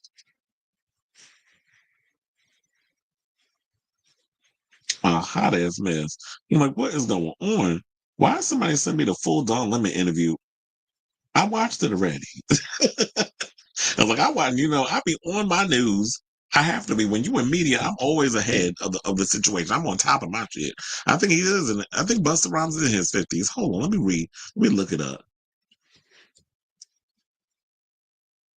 Busta Rhymes, 52. He was born May 20th, 1972, which means he will be 53 this year. That age popped up real quick. Trent said Wendy is clearly impaired to some degree. She does need assistance, but what she is in may be too extreme. I agree, and that's what you pretty much summed it up in that one little sentence. I do agree. Overall, to sum it all up, she is clearly impaired to some degree, but she does need assistance. She does need some care in a lot of ways. She does need to be surrounded by people who can get her from point A to point B. Maybe get her a home health aide or something or another. Like that could definitely help her out, where they come in maybe once or twice a week and help her out with whatever amenities that she needs done. But this whole situation, this whole court-ordered guardianship, it is extreme. So hashtag free Wendy. That's what we got to keep up on that. So yeah, Felix, like I said, when you said his bust in his 50s, it's like, yeah, he's 52. In the words of them over there at Lethal Weapon, you too old for this shit. But anyway, so it looks like we're at the end of the show, y'all. Thank you for tuning in to this episode of Chris Avalon Unfiltered. If you have not already, please do me a solid, hit that like button and that subscribe button. Also, be sure to smash that notification bell so that way you know when we go live with a brand new episode of Chris Avalon Unfiltered. I want to thank everybody that was in the live chat, chatting along with me, and Kiki and Kakai and all the other stuff in between with all the banter that we do in every live episode. I'm probably not going to be on tomorrow. I forget what's going on. But I have to check my schedule. So yeah, I'll probably be back on Monday with a brand new episode. I'm sure probably a lot of stuff is going to be happening in the next 3 days. But we can hold off and give it to Monday because look, it is not about who's the first one to get to the tea. It's who delivers the tea the best. So love you all for watching. Thank you all for supporting the show and getting me to over 2K. And we on to 5K. I'm putting it out in the universe. We on to I want to get to at least a good 5K by the summer. So I'm putting it out there in the universe and it will happen. So we're going to blow this channel up. But yes, Drag Race is definitely on tomorrow and I'm looking forward to it. I'm mad because I'm going to be out. So when I get home, I'm going to definitely watch it. So that way I could be on to what's going on. So, and then we'll come talk about it on Monday or whatever. So love you all for watching. Thank you all for tuning in and supporting this messy channel. And until next time, ciao, darlings.